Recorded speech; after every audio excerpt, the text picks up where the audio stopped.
Hush, baby, on the beats.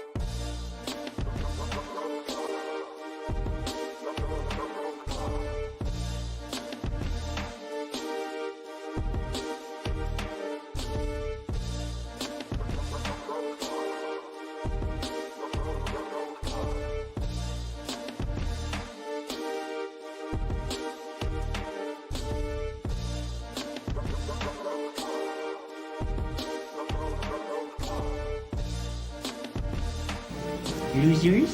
Get him out of here! Loser! Let's go, Ace! Loser!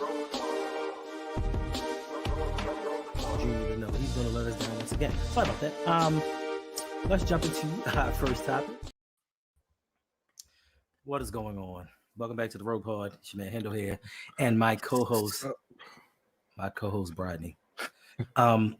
Today, sad to say, we're not going to have our normal show. We're not going to do things like we normally do it each and every Sunday.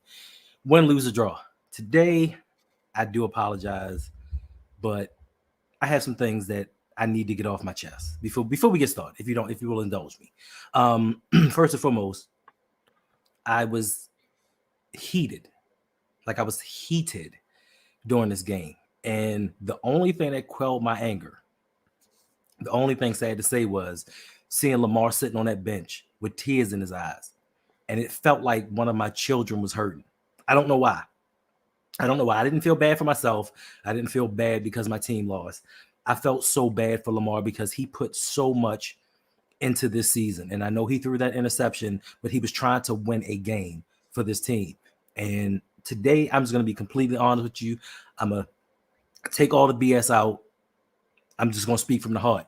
And I'm going to start by saying this, and y'all will be mad at me if y'all want to. I wish that Lamar Jackson had went to the Miami Dolphins this offseason. I really did. No. It's Carolina Panthers, but it's cool. Go ahead.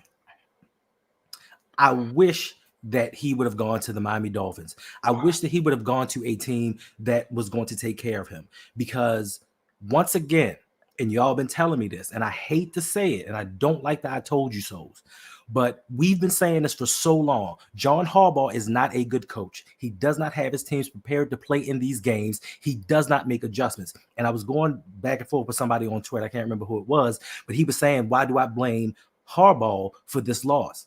Well, because you hired an offensive coordinator that plays your style of ball. You hired an offensive coordinator that did the same dumbass things Greg Roman did when he was the offensive coordinator. They had 8 design runs this game. We led the league in rushing with 156 yards a game. This is just like 2019. And y'all always kill me and say, stop going back to 2019. Stop comparing this team to 2019. Well, this is exactly what happened. This is the same team from 2019. Number 1 seed, dominated all the way through the season, get to the playoffs just to shit the bed. So for me, we did the same dumb things. We went back and tried to pass. We tried to get cute. Harbaugh, as the head coach, did nothing to prevent this. Harbaugh did nothing to change the outcome of this game. Yes, we had a few turnovers. Yes, the defense in the beginning wasn't doing their thing. Yes, the defense allowed a 9-minute drive. This defense that dominated all season long. So the whole entire coaching staff to me got out-coached flat out throughout this whole game. Mike McDonald, you are back to being a grad student. Todd Monken, we told y'all from the beginning, he is not a good hire. He is just a yes man for John Harbaugh to do what he says. Because I guarantee you, if this were Eric Bieniemy, this would not have happened. Eric Bieniemy would have looked Harbaugh in his face and was like, nah, bro, we're not running this. We're running the ball. We're doing what we did to dominate throughout the season. Now we're sitting at home looking stupid, and you got my quarterback about to get killed in the media. Killed in the media this whole offseason. Yes, he won a playoff game. He killed that narrative. Yes, he's going to win his second MVP, but you are going to get him killed. I don't care about the people that's going to comment me at Twitter or on YouTube or wherever and say what they're going to say, but you're going to come unfairly and unjustly and judge my quarterback. Second of all, Brodney, and I'm sorry, Brodney, I'm a little long. I'm gonna let you speak, but Brodney, we all said in the offseason, we told y'all, and I'm not saying all of y'all, but we told y'all, we said, hey, we need wide receivers. Oh, we're signing Odell Beckham Jr. We need more than Odell Beckham Jr. What happens if he's not the OBJ that he once was? What happens if he gets injured during the season? We need somebody else. Oh, no, we good, bruh. We got OBJ. He's all we need. Look at him cook throughout the season. Look at him cook. The man had 500 yards. The man got 500 yards. They paid this man $3 million for every excuse me. Anyway, so you told us we didn't need that. We said, hey, trade deadline, we need to get a running back. No, we don't need a running back. We good. We like what we got. Well, I do think that if we had a better running game, we may have run the ball just a little bit more. And I know, Brian, you and I go back and forth about the Gus Edwards thing. But for real, I do think if we had a running back like a Derrick Henry, they would have put the ball in his hands. Mm-hmm. And in those certain situations, let him run the ball more. Also on the wide receiver front, I'll let y'all get away with the Hollywood Brown slander, but the one thing that Hollywood Brown did, come playoff time, he produced for this team. He probably was the best player that we had on the team during the playoffs because he showed up each and every time. So for you all to come out here and say, oh, we got OBJ, we got Nelson Aguilar. Nelson Aguilar dropped that third down pass, which started this tumble. When I saw him drop that pass, I'm like, we're in trouble. This reminds me exactly of the Seth Roberts drop in 2019. You said, hey, we got this defensive mastermind. We said you need a pass rusher. You need a pass rusher that's going to win one-on-one. We don't need pass rushers that need to be schemed open. We need somebody when the game is on the line, they are going to dominate one-on-one, a la a Chris Jones. We need someone like that. But y'all was like, no, we good. We good. We have everything that we need. We don't need that. We said we need to get another cornerback. We need somebody to come in here and help out. Oh, no, we got Arthur Millette cooked. We got Brandon Stevens. He played predominantly well throughout the season. I get a man that. But during this game, cooked. Marlon Humphrey. I have not seen Marlon Humphrey play well in the postseason to date. He got cooked in 2019 by Khalif Raymond. He got cooked by Buffalo. Like he doesn't play well in the playoffs. So we said we needed another corner. Y'all said, no, we good. We got Mike McDonald. We said we need these individual players that can make individual plays. And shout out to my man, and I'm so glad that we have him, but Roquan Smith, you did nothing. You did all this talking all week long about smacking people in the mouth. I don't care if it's my grandmother. I don't care if it's my little cousin. But when it happened to be the Kansas City Chiefs, you didn't do much of nothing. You got a personal foul penalty. And that brings us right back to the coach once again. This team has been undisciplined since 2008. Since John Harbaugh became the head coach, this team is undisciplined. They don't know how to manage a clock. We're down 10 points, and we're still walking to the line of scrimmage. We're still moseying along, taking our time like we don't have a care in the world because our head coach is not coaching the game. He is just there by name. Is he a Hall of Famer? No, he's not. He's just winning by proxy. He's winning because he's coming to a great culture. I watched a YouTube video last night with Ed Reed, and Ed Reed said he had to sit down with him in the beginning and was like, bruh, the way you coaching, this ain't getting it. So that let me know he's not the man. Then in 2012, they had the mutiny that led up to the playoff run because they said, you not doing what you're supposed to do as a head coach. It's kind of like Larry Coker and the University of Miami. Sit back, enjoy the ride, and let us go win you a title. And that's exactly what the Ravens did for John Harbaugh. What does he do well in this game? He doesn't manage timeouts. He doesn't manage challenges well. He doesn't make any adjustments on offense or defense. He just stands there with that dumbass David Chappelle look on his face, looking crazy. Now, shout out to the Kansas City Chiefs. They just doing what they did. They just do what they were supposed to do and what they've done every single season for the last 6 years. Advanced to the AFC Championship. This time they did it on the road. Do you know how it felt to watch Travis Kelce and Taylor Swift out there yelling and celebrating in our home stadium?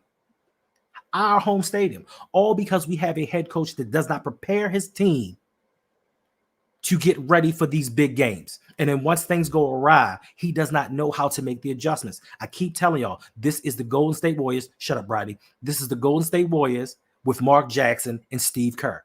Mark Jackson, he made the Golden State Warriors into contenders. He made them a much better team. He made them playoff perennials. But he could not get them over that hump to a title. Bring in Steve Kerr. What happens the very next season? They win a title. We need to get a head coach that's going to take us somewhere else because John Harbaugh is not it. And I've been saying this since 2012. I wanted this man fired while we were going to the Super Bowl because I said once he wins the Super Bowl, he's going to become unbearable and want things his way. And this is what he has. This is the team that we have. Shout out to Patrick Queen. He ain't do shit.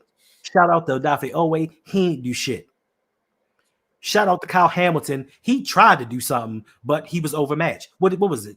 Patrick Mahomes went 10 for 10, 11 for 11 to start the game. Yeah, 11 for 11 to start the game, and 11 for 11 to Travis Kelce. And it's not all on Justin and not all on Kyle Hamilton. He did what he needed to do. But this is why we tell you, and we've been telling you for the longest time, get offensive assets. Defense does not win championships because you can slow a team down, but if you cannot score points, it makes no difference. But when we told y'all that, y'all negative. Y'all just knocking the team. Look at the groceries that Eric DeCosta put around us. And I told y'all before the season started, I don't give a damn come hell or high water what this team does during the regular season. My thing is, what are these players going to do when it comes to the postseason? How are they going to perform when the lights are the brightest and we need them to play the way they need to play? And they did not show up. And for the life of me, I can't understand. And I'm not picking on the kid because he did so much better this season. Shout out to him. But every time I get somebody praise, they start messing up. But what the hell are you doing, Brandon Stevens? You're down 10 points and you're out there dancing after an incomplete pass. Like that is, to me, that's the dumbest shit in the world. Excuse my language. It's the dumbest shit in the world. You're losing. You're about to lose a game to go to the Super Bowl and you stop and pass. No, look at me. What is all that for? And that's a reflection of the head coach. This lack of discipline, this lack of urgency, this lack of winning is a reflection of the leadership that has been brought down by Steve Bisciotti. He's let John Harbaugh run amok. And I keep saying it, y'all saying, oh, you a hater. He a top 10 coach. He a top 5 coach. He's a Hall of Fame coach. Where? Somebody show me what this man does that affects a game that makes us win outside of letting Lamar have the reins. Lamar, go do your thing. And I'm sorry, Bradley. I'm sorry. No, that's fine. I'm just really hurt for Lamar. Like when I saw him crying and OBJ had to talk to him, like that hit me. Excuse me, like somebody did something to one of my kids, like somebody did something to my son, and it hurt me to my heart what this man is going to have to go through because we have an inept head coach, we have an inept front office that y'all said was look at what EDC did, and EDC we trust in what? I forgot the offensive line. Morgan Moses, he's top 5 tackle. PFF says this, PFF says that. Give a damn what PFF says. He's garbage. Ronnie Stanley, garbage. And I know that's y'all guys say we can't get rid of him. We can't because we ain't got nobody better. But whose fault is that we don't have suitable replacements? Kevin Zeitler, John Simpson, garbage. The only thing that we have is Tyler Linderbaum. And y'all didn't even want him. Some of y'all, I'm not gonna say all of y'all, but some of y'all didn't want him. When we said we needed the first round center, y'all like, y'all crazy. Why would you draft the center in the first round? Now look at y'all. He is the best offensive lineman that we have. And possibly the cheapest. Mm-hmm. So, I'm sorry, that's my Dodge. I mean, I'm sorry. I just had to get some stuff off my chest because I'm tired of us playing the good guys and sitting there. And every time we tell y'all something, y'all so negative. Y'all don't believe. Well, I tried to believe. I was even trying to believe on Twitter when we were down, like, yeah, we're gonna make a comeback. Yeah, we're gonna do this. But I knew the coaching staff that we had. I knew we weren't gonna do a goddamn thing, and we didn't. Yeah, it was tough to watch. The Ravens, and this is what it always kind of comes down to with this team. And we've been saying for years. That's why over on Lunchbreak, I think we say defund the defense, right? Because the defense played about as well as you could possibly expect them to play, realistically. Still lost, doesn't matter because you don't have the pieces on offense. I'm watching Detroit right now, who made offensive talent a priority. They're up 14-0 on another top defense in San Francisco. What? Right? But yeah, they you go out there, and it was really funny because you mentioned the trade deadline, and I say, hey, go get Derrick Henry, go get Josh Jacobs, whatever. And we were tweeting it out and everything, and we were told, hey, y'all don't know ball because this isn't like 2019. This team can line up and run it down anybody's throat. They don't need Lamar. They don't need that gimmick. Don't know ball. And I was like, y'all were saying that bullshit in 2019 before the playoffs. Y'all were saying this is the greatest offense ever. Right? And what happened? What happened? Your running backs got 6 carries because they've done a great job selling it to you, the fans, but them coaches, they don't believe in them guys they got on that team. They don't believe in Gus Edwards. They don't believe in Justice Hill. They obviously don't believe in Dalvin Cook. He didn't get a single carry, right? Mark Andrews. Now I don't want to say too much about Mark Andrews. He worked his way back from an injury to try and play. That's cool. He had a drop too, though. You had Zay Flowers out there who was the only one who seemed to understand the urgency of the moment in the wide receiving core. But he had some major mistakes. Also, that taunting penalty, which I don't like taunting penalties in general, but it's a rule, you can't do it. And then the fumble, which I mean, I'm not going to put too much. I'm not putting the fumble too much on him. He's trying to reach out for the end zone, and it just got knocked out. The defense made a great play.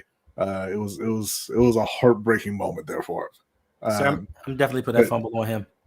Look, like I told you off air, you're not trusting that offense, the way they're playing, is going to get in the end zone over the next few plays.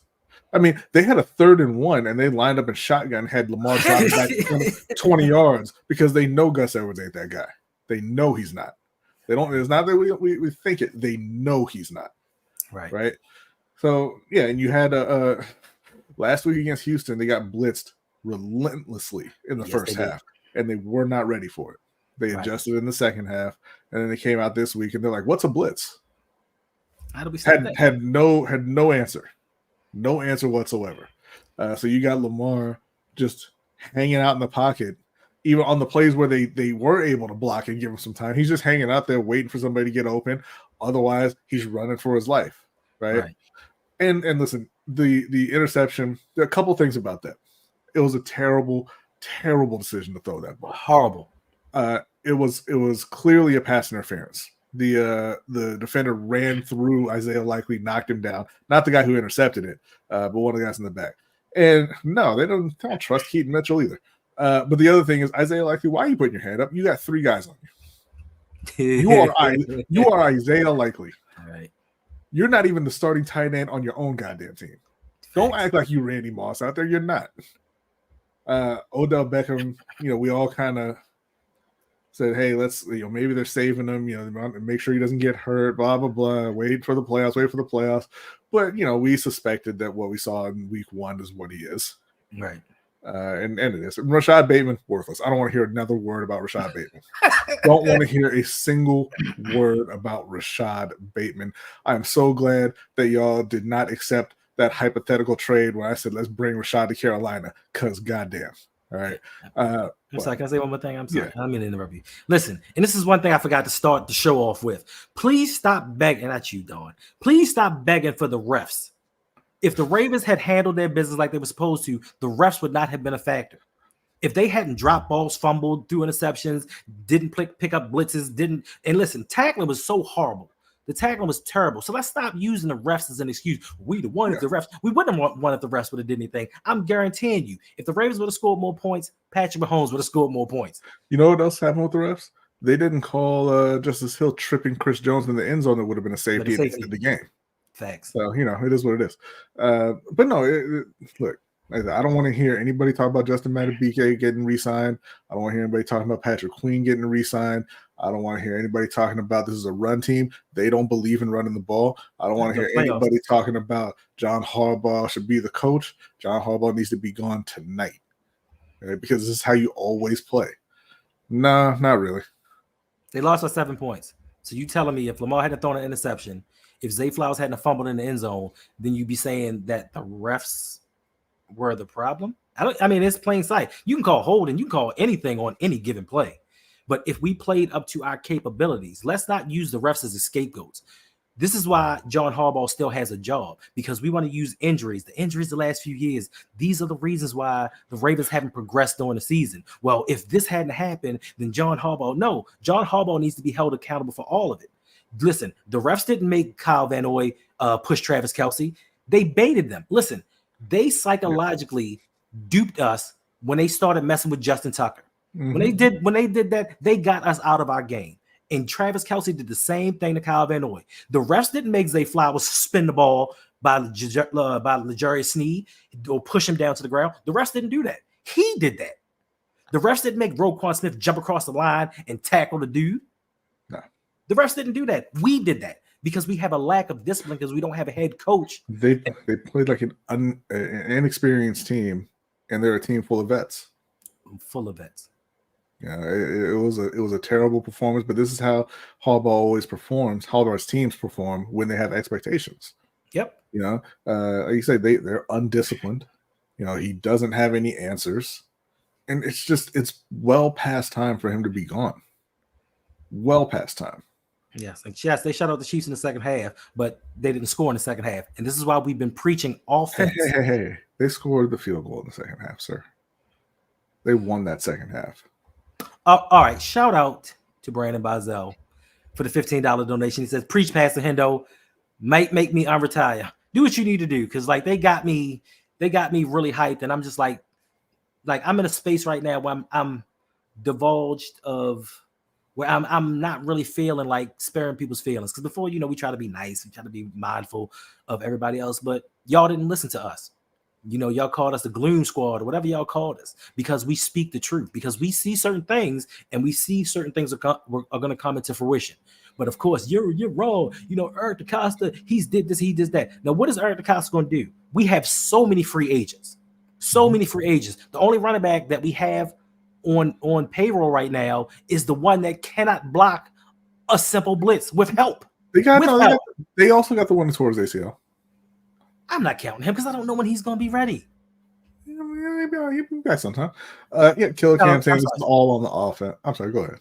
I'm sorry. Shout out to Killer Cam for the $1 donation. Says Ravens really held the Chiefs to 0 points in the second half, yet we couldn't score 17. Wow. The Ravens really saw the Bills run all over the Chiefs and said, nah, 6 carries is enough for our running backs. Also, a goal line turnover in the last 3 playoff games. Yes, but you know what? And I listen. I did. Now that I think about it, and you made this comment, I did blame Zay Flowers. Like, bruh, you got to do better. But me trying to get into Zay Flowers' mind, and his thinking is, we're not running the ball. So if we get down to the goal line, what are we going to do? How are we going to get this ball in the end zone? Because we're not running it. This is Greg Roman's playbook. Well, I'm sorry, this isn't Greg Roman's playbook. This is John Harbaugh's playbook. And if you remember, when he hired Todd Monken at the beginning of the season, he told you, yeah, it's Todd Monken's offense, but he's going to be running a version of it that fits the Ravens schemes. So he's pretty much telling you, no matter who the coordinator is, they're running the Ravens offense. And that is run dominant during the regular season and don't know what the hell we doing during the offseason. And the only time the Ravens have had a real offense, what's up, bro? A real offense was when Gary Kubiak was running it, and they told John Harbaugh, get the hell out of his way. Because John Harbaugh was not the one that hired Gary Kubiak. Right. Yeah. It's very unfortunate.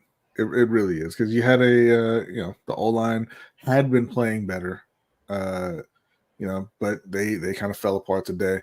This dominant interior rush that the Ravens have, right, with Justin Madubuike and Travis Jones.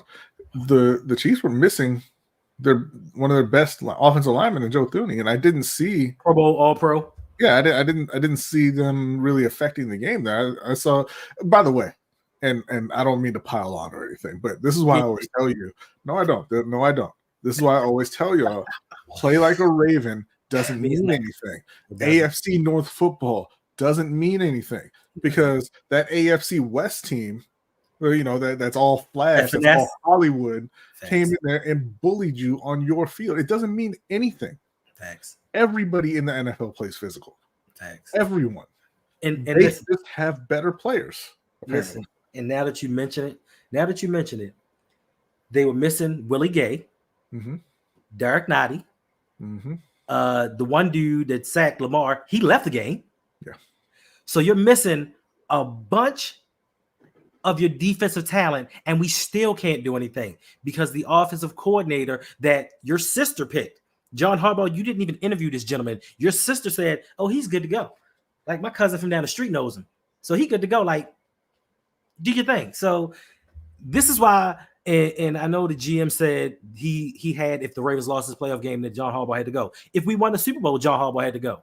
Because he's going to continue this nonsense. We have wasted now 6 years of Lamar's career.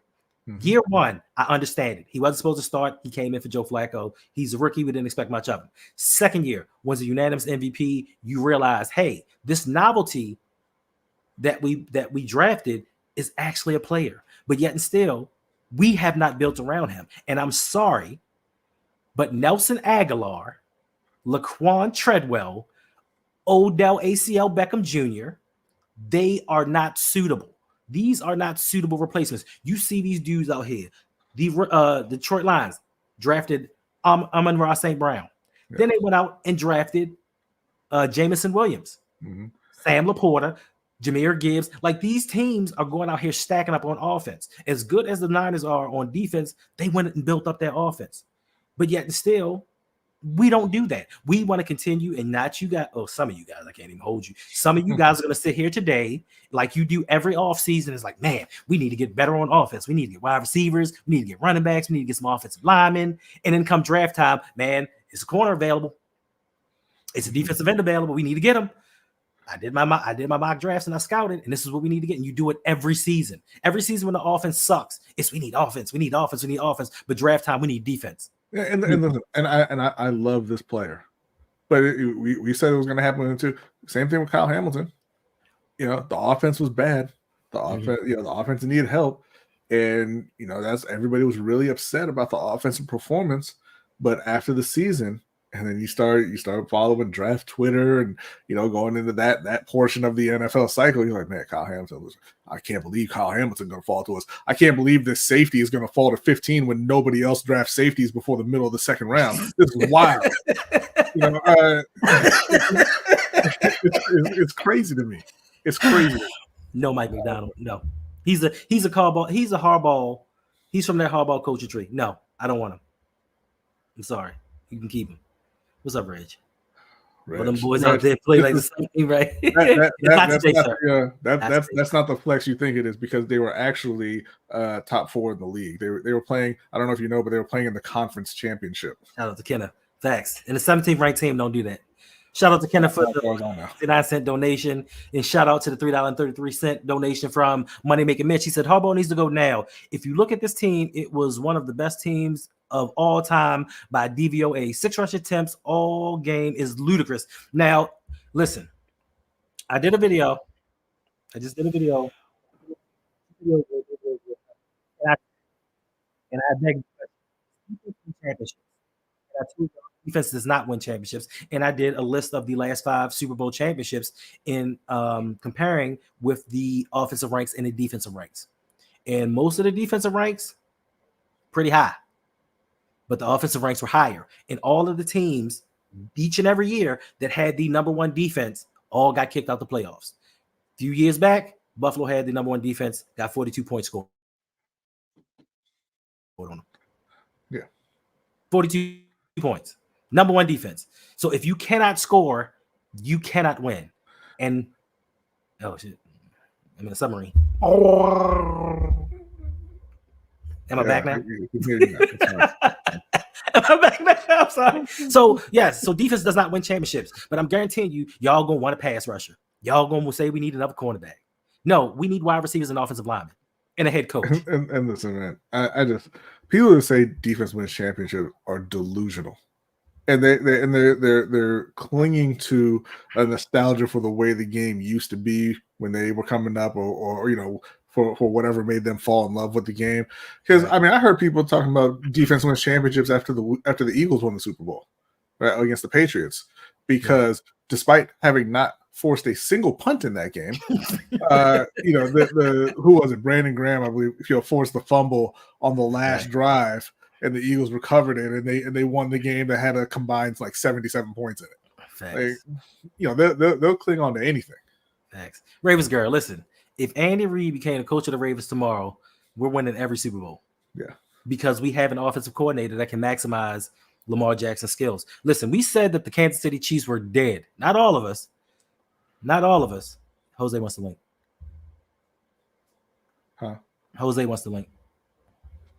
Man, whatever. I offered you the link. You ain't want the link. So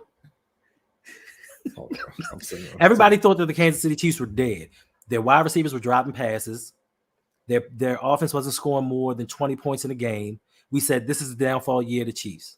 And we said you can't count out the Chiefs with Patrick Mahomes. Oh, I do want to point out, you remember the dude in the chat telling us that Travis Kelce was no longer elite. What are you watching? Yeah, who was that? I don't remember. I wish I remembered. Because where are you at now? What's up, man? Oh no, they're not. Where you at when Travis Kelce went 11 for 11 for over 100 yards and a touchdown on your elite defense? But, Where was that stat that Kyle Hamilton was allowing whatever yards per game or whatever? Didn't help us in the playoffs. What happened to Brandon Stevens playing up to par? Didn't help us in the playoffs. What happened? And this is what I've been saying all season long. I couldn't care less what happens in the regular season. I couldn't care less how we look as a team collectively during the regular season. It's what happens in the playoffs that matter. And every year in the playoffs, we come up short. Historically, we come up missing. Most teams and most coaches learn from their mistakes. And I let y'all slide before, but I'm going to bring up 2019 because I feel like it. And this is my channel.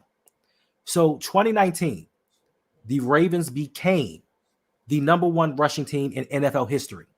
In the history of the NFL, the Ravens were the number one, right at the top, nobody above them in rushing. We went into a playoff game and rushed Gus Edwards 3 times.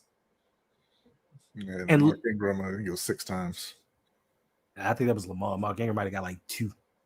No, I think Mark has. I think they had 6. I think he has 6. It may have been 6 or 9. But regardless, it was not enough for the greatest rushing team in the history of rushing football. Now, you would think, and y'all love to say that John Harbaugh is an intelligent individual. You would have thought that he learned from his mistakes. Once again, year after year, Ravens, 156 yards, rushing per game, number 1 in the NFL. We are bludgeoning teams. We go against the Houston Texans, tie game at halftime. Come out of halftime, what do? We enforce our will on that team, and we run the ball. Mm-hmm. We get in this game, and at a point, we're only down 7 points. And what do? Trick plays, screens. For the love of everything that is holy on earth. In the existence since I can't say 96, but since 2008, at least, when have the Ravens run a successful screen? Maybe once, maybe twice. And evil Lamar, he's saying Lamar acting like he didn't want to run the ball. Of course, he doesn't want to run the ball. No other quarterback has to carry their offense running the ball. He did, however, lead you in carries and yards yet again. What's up? I see B with the bum scoop here, saying I didn't want the link. That's not what I said. I said I didn't want to multi-stream. He ain't want it. I said I didn't want multi-stream. By the way, I'm about to multi-stream this to lunch break hot take. So who's the bum scoop now? I'm not the bum scoop. I said I didn't want to, but you're sitting there. Why? How many places can I stream this to? I think you should be able to stream to all of them. Let's see if it lets me. No, okay. 49ers got the ball back with a chance to all the important places. What's the score over there? 14-7 Detroit. All right, give me a second here. Let me set this up. Yeah. I mean, look, we blew it big time. We blew it. This was our small window. Look. For this team window, I think is closed. Doesn't mean it can't open up shortly, but yeah, I don't see us getting it done under the Harbaugh regime. That's why, right? Yeah. And we talked about it. And look, they should have won. They should have won this game. They should be winning the Super Bowl in 2 weeks. But history says you don't win a Super Bowl with their head coach and quarterback if they don't do it in the first 5 years. Right. This was year 6. Saying that.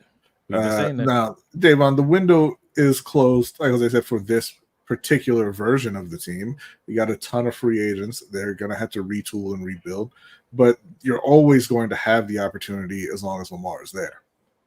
Sure. They went up against a team who I don't think is as talented as them. They got outcoached, but the big thing too is they ran into a team that had a lot more experience as well. Like you said, they were baiting Baltimore, trying to get them frustrated, and Baltimore got a ton of frustration penalties. They got 5 personal foul penalties in this game. That's ridiculous.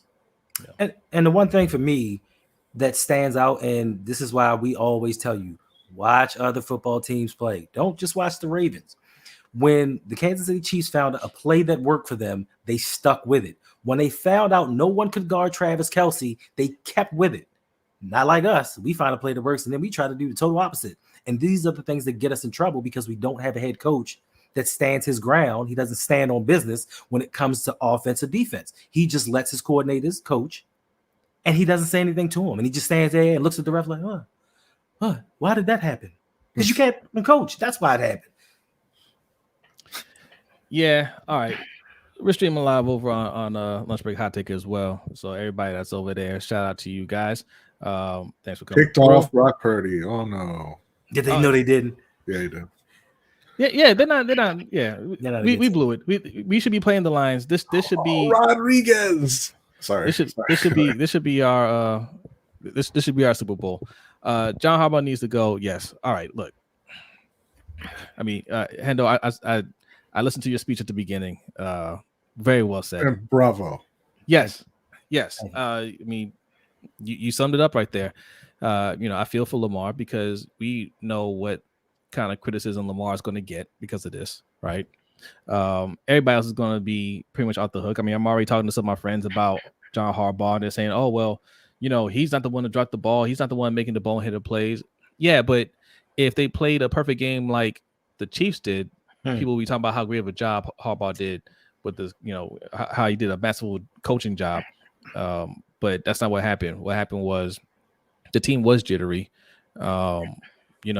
I don't really want to put the blame on Zay Flowers. He's trying to make a play there, and he's a rookie, right? But you don't see Odell until the fourth quarter. We didn't see Dalvin Cook at all, and I mean, this is a team that was built exactly the way Harbaugh and EDC wanted it to be built. So when we get down the stretch and we have to make a play, the only person that can make a play is Zay Flowers, right? You don't see anybody else stepping up and doing anything else because we don't have that kind of talent. Kansas City has that kind of talent, right? Travis Kelce, you knew there's only one person out there that could hurt us. Only one. And that's Travis Kelce. And it didn't matter. Every pass that went his way, he caught it. Right? I mean, and there's nothing we can do about it. As talented as our defense was, and the defense did a great job, I would say. They gave up 17 points. Now they gave up some critical plays here and there, but 17 points, you're supposed to be able to respond to that. Only putting up one touchdown, that's shameful, man. Right. That's shameful. And that's not just bad, a drop pass or penalties in here and there. That is poor coaching.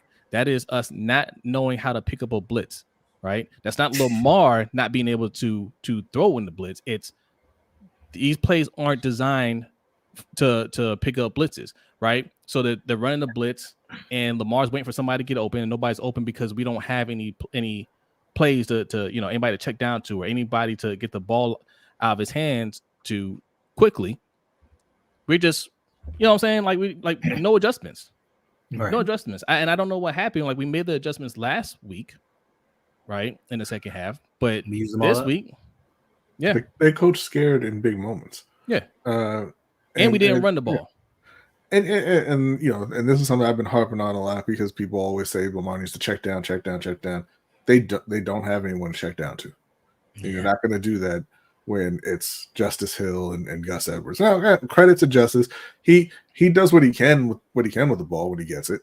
But he's not any. He falls down a lot. He does, but I'm saying that's what I mean when I say he does what he can. He's not great, but he does his best. But they need to increase the talent, right? And listen, like I said before, bro, I don't want to hear Rashad Bateman's name ever. Lamar Jackson had 6.5 times as many receiving yards as Rashad Bateman today. That's terrible. Hey, y'all, one session. I got a question for you. Who hired Todd Monken? Who enables him with power? Who lets him run his offense? John Harbaugh. So how can you not blame the head coach that hired a man who didn't interview him? He just got word from a family member that he was good to go. How do you not blame him?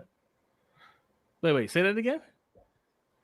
Huh? Wait, who got word from a family member? Harbaugh. John Harbaugh. His sister told him about Todd Monken. Oh, that's Todd Monken. Well, look at Jahmyr Gibbs. Oh my God. Oh, that's what talent does? Oh. And listen, and I'm gonna say, and I want to apologize. Let me be the first to apologize to the Detroit Lions. because when the Detroit Lions drafted, they drafted Jahmyr Gibbs at 12, I believe, in the draft. And I'm like, ooh, that's kind of high for a running back. And then they drafted the linebacker a few slots later, Jack Campbell. And I'm like, ooh, but look how them draft picks turned out for them. Yeah. Well, and it's like we always say, I thought it was a bad pick for them. I thought Bijan Robinson was a bad pick for Atlanta because I didn't think that they were ready to win. Right. Running backs don't matter if your team sucks. They matter a lot if your team's good, because they're another dimension on the offense that you can't really account for, or it's more difficult to account for. So a team like Detroit, who is obviously much better than a lot of us thought coming into the season, Jahmyr Gibbs is a killer, But if you're talking about a team like Carolina, then it wouldn't matter if Jahmyr Gibbs is there. Hold on a second, B. I'm looking at a comment over on our channel. Felipe Moreno, what's going on? Yeah. He's typing in all caps, says, Lamar played horribly. Stop blaming John. Lamar didn't play horribly. He had one bad interception, and that you can argue should have been a pass interference. It should have been. But he had two really bad decisions. So there was another pass that probably should have been intercepted that went right through Bolton's arms. He just didn't catch it. But outside of that, Lamar was fine. But we mean stop blaming John. What is John Harbaugh's job? What is his job? If they went out there and played a perfect game, you'd be saying John Harbaugh coached his ass off, right? You'd be saying, man, he did a great job, but he didn't do anything in that situation either, right? The coach's job is to have the team ready to play, all right? Never take out the penalties, take out the fumble at the end zone, right? We just didn't execute well. The plays that were being run were bad play calls. Yes. Who does that fall under? Right? You could say Todd Monken, but Todd Monken was hired by John Harbaugh. He is running the system that he wants to run. How many run plays do we have against a team that's not that good at stopping the run? Last week. They proved it last week. Right. Buffalo. That's not even really a run team. How many times did Gus Edwards get the ball? I know he had one 3 carries, and Justice Hill had 3 carries as well. He had one run in the first half for 15 yards, and then six carries from the running backs. And it wasn't like they were so far ahead of us that we had to abandon the run. Facts. Right? No, because that defense, that elite defense, played great outside of the first couple series. They were great. First quarter. They kept Baltimore in it. It was a close game all the way through, even though it probably shouldn't have been. But yeah, they abandoned their allegedly elite run game and made 0 adjustments in the pass game, even though they weren't able to protect, and the receivers weren't able to just go out and get open on their own. Yeah. And she's saying the same thing. Can't blame John. It's funny how you guys hold Lamar to this high standard, but you don't hold the coach to that same standard. All right. And even also going into the fourth quarter, let's just say with about 8.5 minutes left, we were down 10 points. Just look at the intensity and the urgency that the offense operated with. They operated like they had all the time in the world. Like they weren't getting up to the line of scrimmage, calling the plays and getting downfield. Wasted a lot of time for a field goal. And this is the same thing that happened with Joe Flacco back in 2008, 2014, not 2015, because we had Gary Kubiak.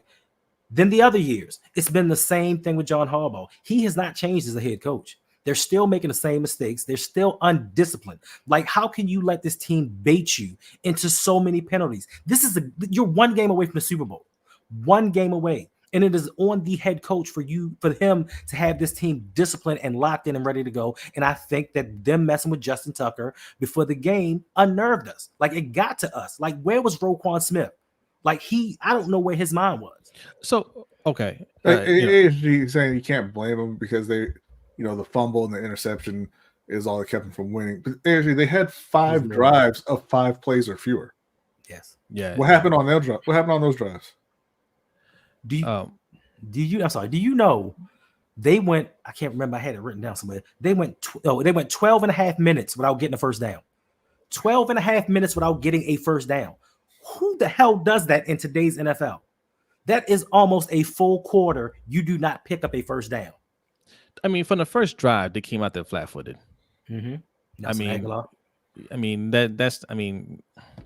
You don't stop with your Nelson Aguilar slander, man. He is a rock solid wide receiver. Look at the first drive. 5. that look at the first drive, how we just did a normal 3 and out, like it was just a routine day, and look how the Chiefs came out. They came out and went for it on 4th down because they're like, no, we need to get up now. And it wasn't a 4th and short either. And it's understanding. It's understanding your opponent. I mean, I try to tell y'all, man. Listen. Everybody right now that's in our chat saying, "Hey, don't blame John Harbaugh." Y'all the same people that are like, Chiefs are done.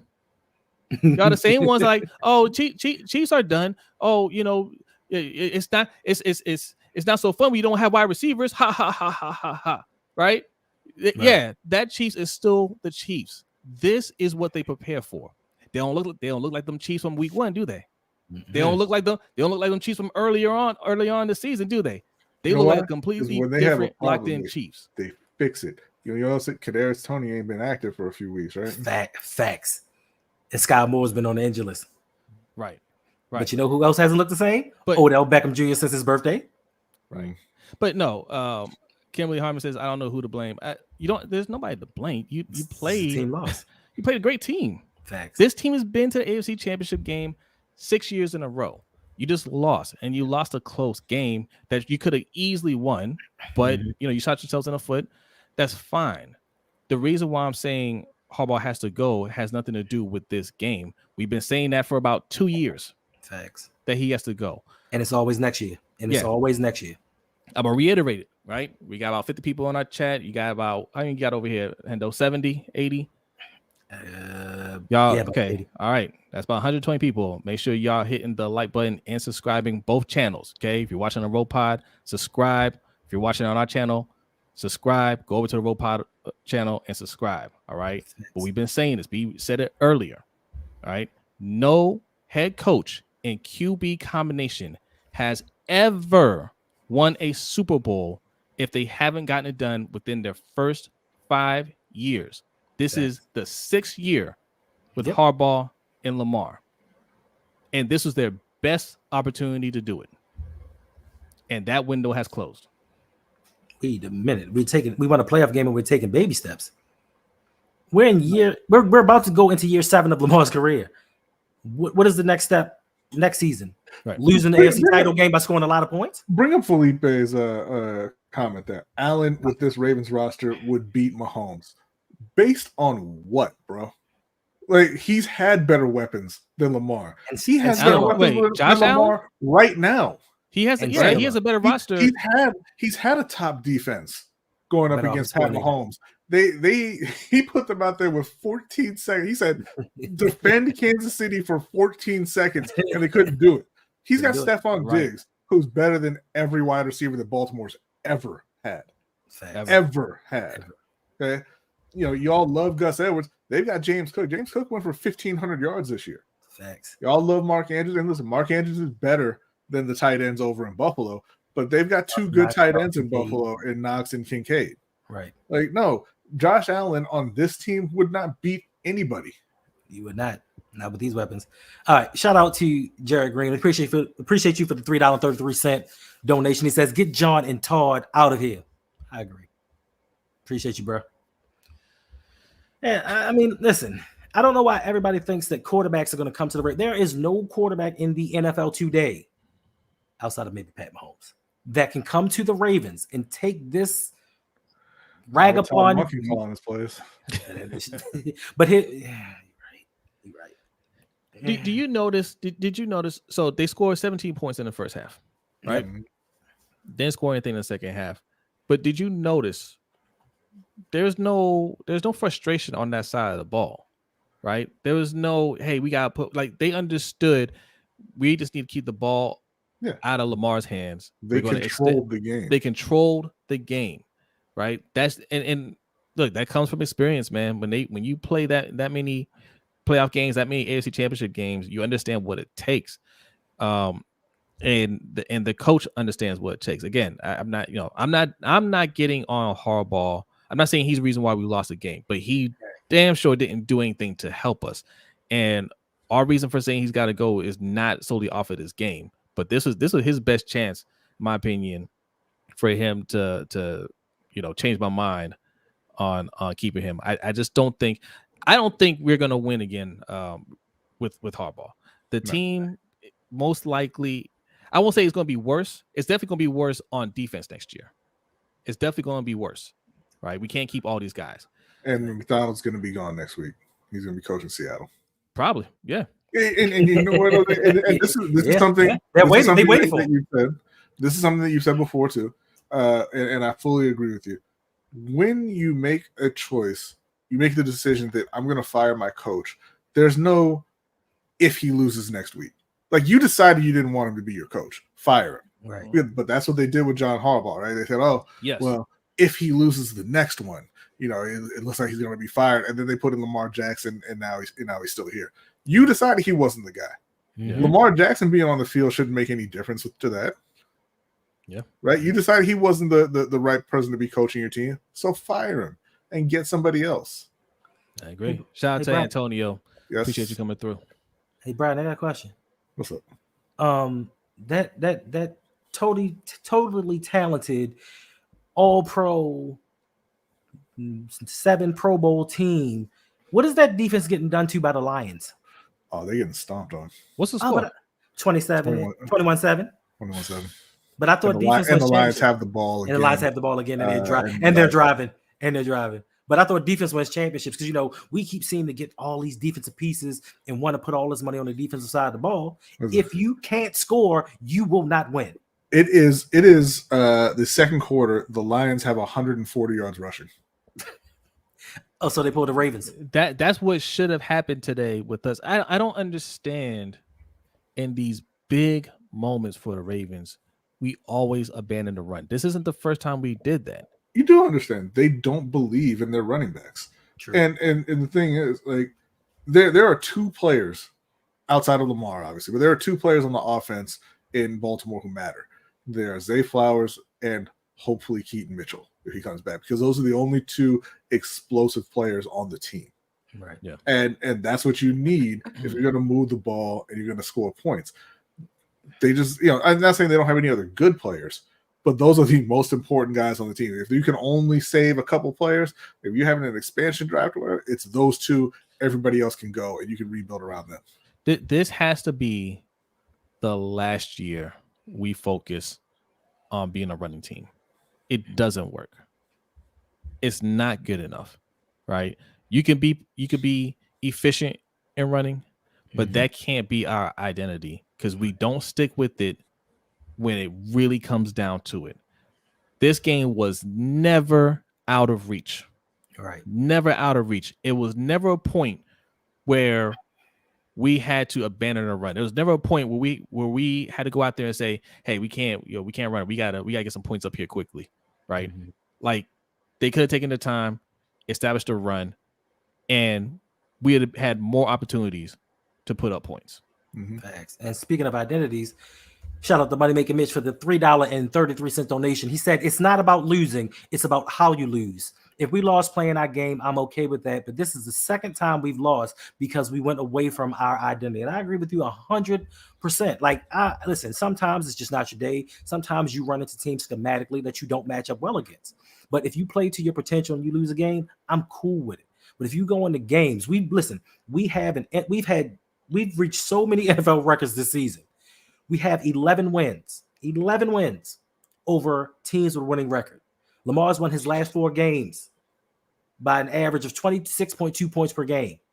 Like, we're blowing teams out, and we get in this game and get totally away from what our identity is. John Harbaugh, you said it yourself. You want to be a run-dominant team. You want to be one of the best run teams in the NFL, in NFL history. But we get into the playoffs, and it never comes to fruition. Make that make sense to me. Yeah, because they don't build the team like they are a run-dominant team or that's what they want to be. I don't think that is their identity. I think that he says that because that's what the fans in this area want to hear. That's what they were when they won their first Super Bowl. You know, it was the run, and it was that great defense. So, yeah, he pays lip service to that, but they don't have the O-line to be a great run team. They don't have the running backs to be a great run team, and they don't call plays like they want to be a great run team. So, you know, there's no shame. There's no shame in losing to Pat Mahomes. None. Right. He's a phenomenal quarterback. Andy Reid is one of the greatest coaches in the history of football. Travis Kelce, the best tight end to ever play. Chris Jones, one of the best defensive players in the league, L'Jarius Sneed, Trent McDuffie. They have a lot of talent all through the roster. No shame in losing to that team. Right. But I think there is shame in starting the season every year saying, you know what philosophy I want to go with? The one I know won't win. Yeah. Facts. And listen, shout out Nubian Age One. You know who else stacked the box in recent history? The Houston Texans. And guess what we did in the second half? Ran right over them. So to them stacking the box, what does that have to do with anything? Teams stack the box against us and Lamar Jackson all the time. And we overcome it. That is not an excuse to run the ball 8 times on purpose, not counting Lamar Jackson scrambles. We went with a game plan of 8 runs. We did that in 2019. It did not work. It did not work. And Ray Ron, listen, and I'm gonna tell you like this. I'm a little upset with OBJ because OBJ after the game, I don't know if y'all saw this. He's over there with the Chiefs smiling, dapping them up, dancing and stuff. And I'm like, you just got paid $15 million and you have a Super Bowl ring. I guess you would be happy. Yeah. Why are y'all upset with OBJ? He had one of his best games of the year.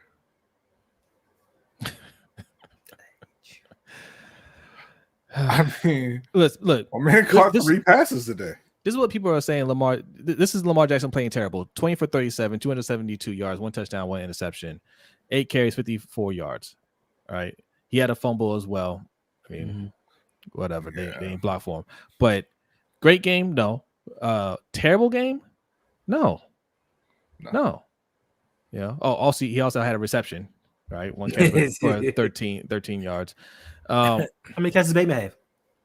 He had the 1 for 2 yards. I think he had 1. Yeah, 1 for 2 yards. So he had more receiving yards than Rashad Bateman. 6.5 times as many yards as Rashad Bateman. How many Pat Mahomes, 30 for 39, 241 yards and a touchdown. All right. I mean, that's not special either. No, well, special was Travis Kelce, 11 for 11, 116 yards and a touchdown. That's special. That's really special. But you know what upset me the most? And hashtag defund the defense.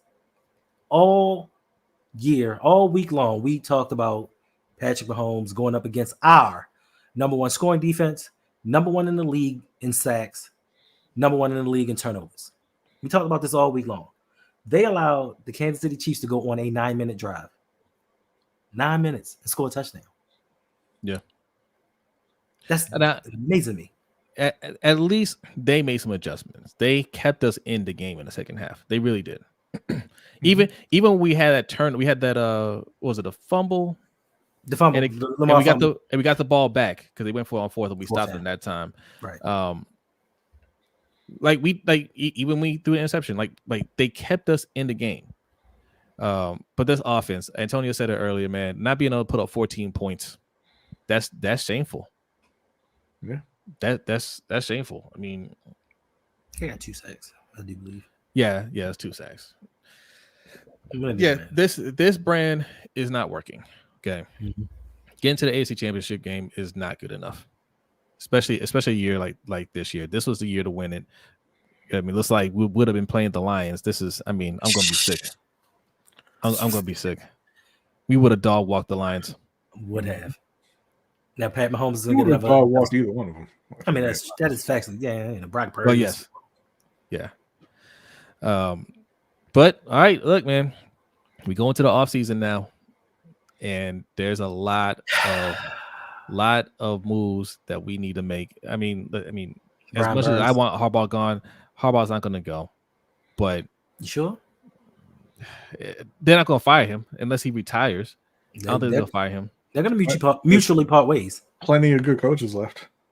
I think had we lost in the last round, yes, he'd be gone. Losing this round, and it was a 1-score game. I don't think they're gonna be calling for him to be fired. That's just my opinion. Detroit just converted 3rd and 18. No, don't grab Derrick Henry. If you want to grab Derrick Henry, you should have done that at the trade deadline. Yeah, why grab the aging running back in the offseason after you lose? Right. Why do we always want to go for the bare minimum? Saquon, Saquon will be out there, right? Because he costs too much, man. We don't have the money to spend on these guys. We could trade for Josh Jacobs.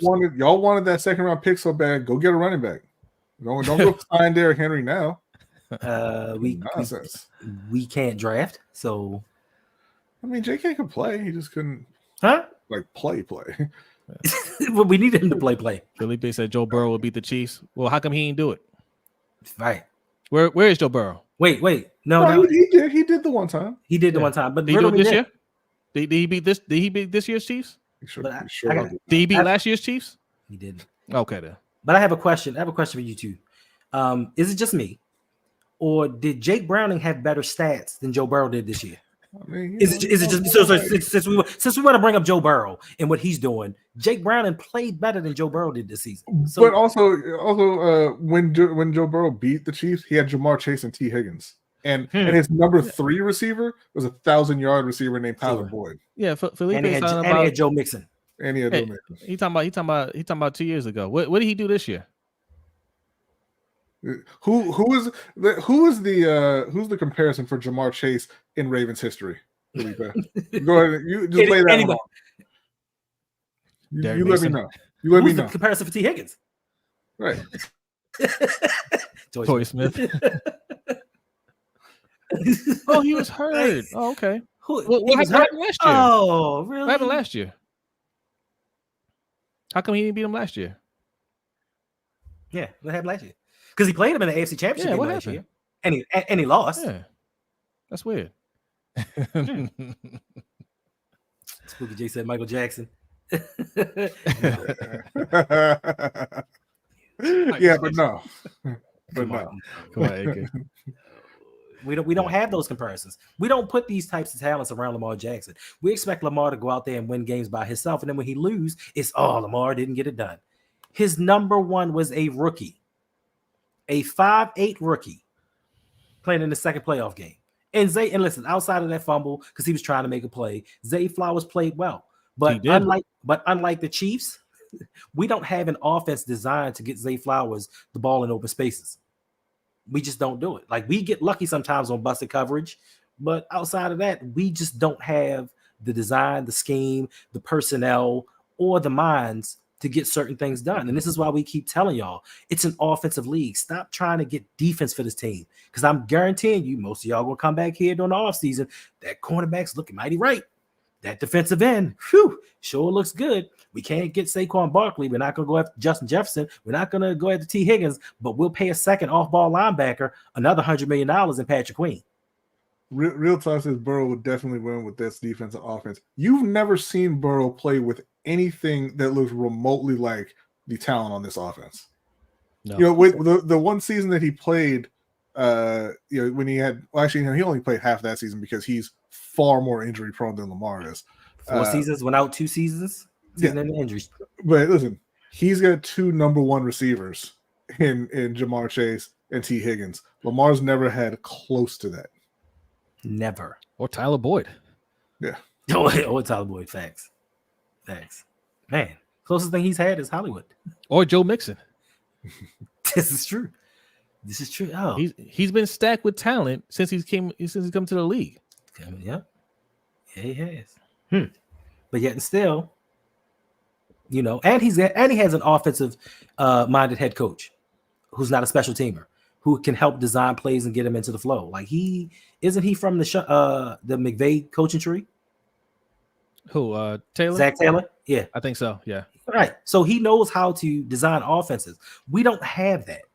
We still have this 3 miles in dust or whatever it is. 3 yards in a cloud of 3 yards in a cloud of dust. We have that type of offense until it really matters. When it gets to the playoffs, it's every man for himself. Y'all go up there and draw plays in the ground, and whatever you come up with, we run it. No, go ahead, B. I was saying, Alex Reid is saying, the Chiefs retooled towards the defense, right?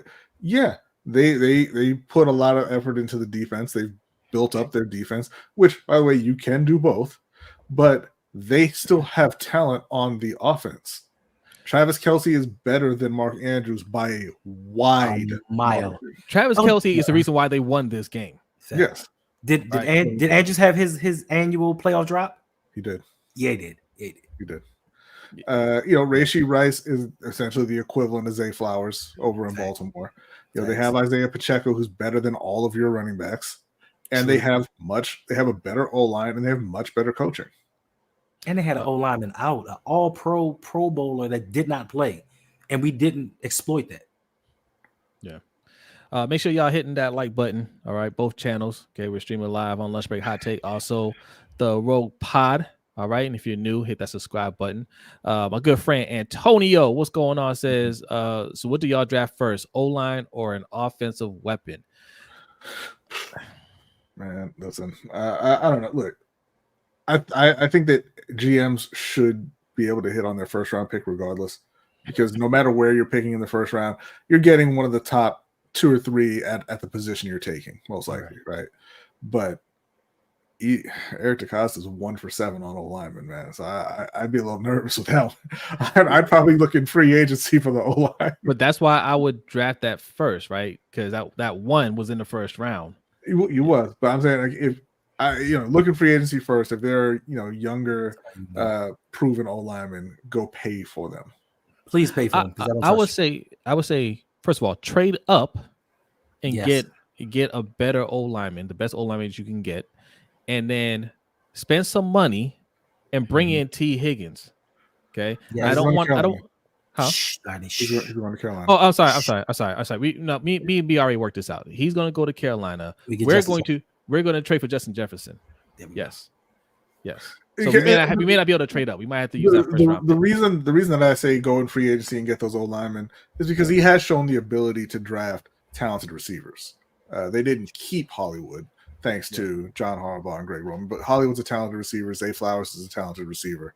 Bateman is talented. Baltimore has, I think, ruined him, but he is a talented player. So I would trust him more getting a wide receiver than him drafting offensive linemen. Excuse me for a second. This is the real reason I do believe in my heart of hearts that the Ravens lost this game. I'm not going to say his name, but shout out for the $1.69 donation. It says, "Good game, Ravens. Better luck next year."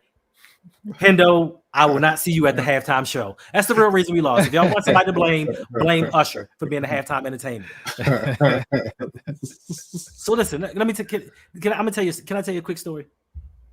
I think I told Brady before this. So this has been, I'm feeling a little bit better because right now I'm in my period of reflection, my period of letting go of hate, letting go of my pettiness. Because Friday after I got off work, I was just laying here and somehow the Milli Vanilli documentary came on. And I'm so sorry, Mr. Parker. You shut your mouth, okay? I mean, you shut your mouth. So in watching the Milli Vanilli documentary, I realized I hated them guys for no reason. I didn't hate them because of the scandal, because I didn't like them from the jump. And then I didn't realize that they were actually being taken advantage of by somebody else. And after it all went down, they used them as scapegoats. And they still got lambasted by the fans and went through all of these things. But in actuality, they really wanted to sing for themselves. And that made me realize that I've been my whole life just hating people for no reason.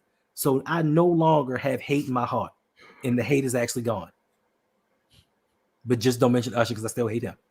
Why you hate Usher though? I have no idea. I really don't have a good reason. Well, stop it. It's 2024, Hendo. I can't. Let it go. Listen, every time watching the game when they start playing that beat, I had to mute the TV every time. Oh Lord. I'm sitting there with the remote in my hand.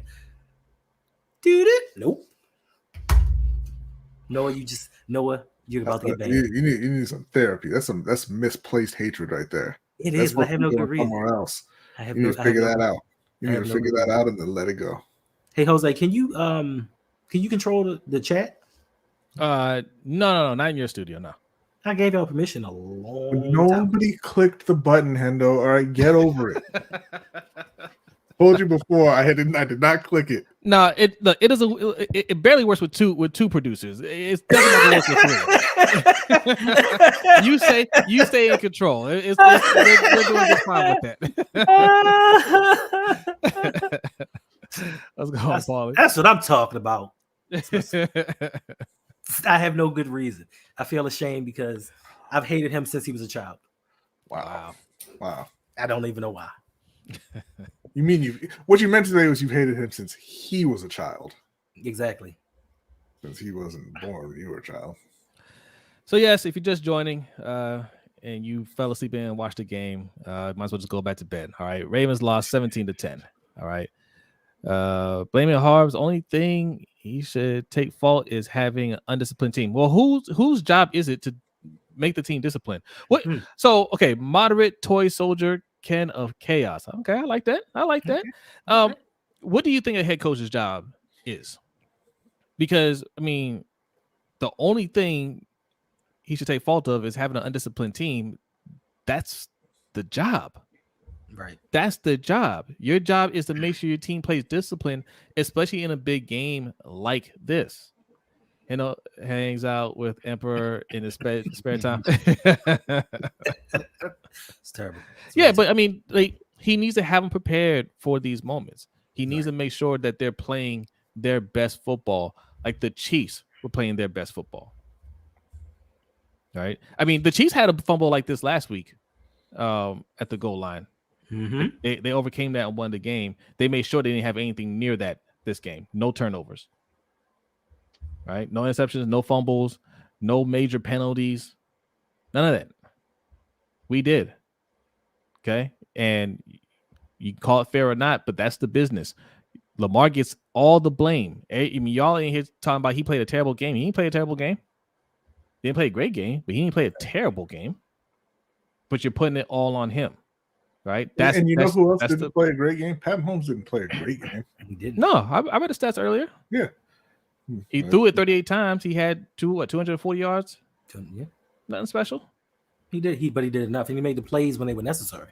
Yeah. All right, Chase Miller says, feels like no matter who we bring here, they will underperform because of our team philosophy and coaching. We don't know how to use premier talent. Then that means we have to bring in somebody that brings in a different philosophy. Yep. It's that simple. And I know you're going to say, well, who are we going to bring in? What if they fail? It's the same thing when we brought in John Harbaugh. We didn't know what type of coach he was going to be. Yeah, guys. What if you failed? Yeah. Like right now. We can't give this up, right? Y'all like this? This feels good to y'all? Again? Right. I don't like the feel. I mean, I feel better than I've spoken about it, but it's a philosophy that they don't believe in. Me and B have been saying this for a minute. Y'all just think we're haters, right? Mm-hmm. But it's a system that doesn't work with players that they don't believe in, and they don't believe in the system either. They ran the ball 6 times, 8 times with their running back. Mm-hmm. You don't believe in this system. The runs that Lamar had were out of necessity. Yep. Right. That's not, I mean, you don't have you want to call yourself a run team, but you don't have a real run game. B's been saying that for the longest time. And you get into these situations and you want to pass the ball, but clearly you're not sophisticated enough. I mean, you're better than under G-Roll. I'll give you credit for that, but you're not a sophisticated enough team to go out there and really spread that defense out. Right. And when they're blitzing you, clearly blitzing you, you don't have any plays that are quick developing to get the ball out of Lamar's hands. Right. And he has to try to, contort his body and do everything he can to extend the play until somebody gets open. Right. It's not working. It's crazy. And we go through it time and time again. And everybody keeps saying, oh, well, if we go back and we try something a little bit different. But when it comes playoff time, we do the same exact thing over and over again. And to me, that is the mind of a man that believes he can do what he wants to do, regardless of the outcome, and come out fine on the other side. Like, he needs to be held accountable, even if Steve Bisciotti says to him, Harbaugh, listen, bruh, you need to make significant changes to your staff and the philosophy, or I'm gonna have to let you go, and make him make changes. Just keep getting rid of your offensive coordinator and getting somebody that follows your orders blindly is not getting it done. Right. Yeah, frustrating loss, y'all. But listen, AFC Championship game, that's improvement. It was a very good season. Just Harbaugh ain't going nowhere. Look at Tomlin. I think you need to rethink that. Tomlin is winning with no offensive line and no quarterback. Yeah. I mean, it's a little different situation. So what coaches for a different organization? So I want to know what. Yeah. So y'all good. Everybody that's good with Harbaugh. What do you see for this team next season? Harbaugh's got to be able to tell when the game is on a horrible trajectory. Yeah, he's got to be able to make some changes. And he doesn't. And that's why we asked the question, what does he do as a head coach? What really helped him out this year was Mike Macdonald. Oh, he saved him. Mike Macdonald, because even in this game, we didn't get the result we wanted, but they came out in the second half and they gave us every opportunity to win the game, that defense. Right. Coco Mellon says, I don't know to change what has proven and consistently works in the biggest game of the season seems fishy to me. We do it every year. Yeah. Every year. That's called choking. That's called choking. That's what it looks like when your head coach chokes, right? Right. Because you feel like, oh man, they scored, they're 7-0. We got to keep up with it. Oh, they scored again, and this could turn into a blowout if we stall here. Instead of saying it's a one-score game. Remember the game plan. We study film on them. We know they can't stop the run. Let's call some run plays. They didn't even try to establish a run to say, okay. Gus had 3 carries for 20 yards. Yeah. And the first carry went for 15 yards. Yeah. They said no more from you, sir. This is just like when we played the Titans, the 2019 season. Yep. He had a long run, and they ran him 2 more times the rest of the game. And we tried to play catch up, and it didn't work out. I think for me, that is the most frustrating thing, that we've seen this movie before. We've seen this exact same ending in 2019. And everybody wants to say, oh, stop going back to 2019. But we have to. When history repeats itself, you have to look at who's causing this history. And it is one person. He is in charge of a lot of things. He's in charge of certain personnel moves. He's in charge of the offensive and defensive coordinators. And he's about to lose his defensive coordinator. What is this team going to look like next year without Gus Edwards, J.K. Dobbins, Geno Smith, Patrick Queen, Matabike? What is this team going to look like? It's the last year for Morgan Moses, who should be gone anyway. John Simpson's probably gone. We have a lot of Kevin Zeitler's gone, possibly. We have a lot of holes to fill. Now, not only with this prime opportunity laid out to us, they laid out the red carpet for us right to the Super Bowl, and we said, nope, we don't want it. What are we going to do next season when we have cap restraints and we don't have the same talent and we don't have this defensive coordinator helping us win these games? Because listen, I was a little high on things before, but now that I think about it, we have the NFC East next season. And I really wanted something similar to this team to go up against the Dallas Cowboys and the Philadelphia Eagles and show them what was really up. But now that I look at it, we might get dog walked. Well, okay. Well, I mean, how about Dallas? No. It's the regular season in Dallas, though. So this is another thing I want to ask the chat. All right, how do y'all feel like on the defensive side? If Matabike leaves, Patrick Queen leaves, we don't bring back Van Noy or Clowney. Yeah. We don't bring back Geno Stone, right? Salute, Turkey Vulture. If we don't bring those guys back on defense, and Mike Macdonald gets his head coaching job with Seattle, how do you feel about the defense next year? Because your answer should be just fine. If EDC was doing his job. If EDC was doing his job, if EDC was the GM you all say he is, right, you should be saying, I feel fine about the defense.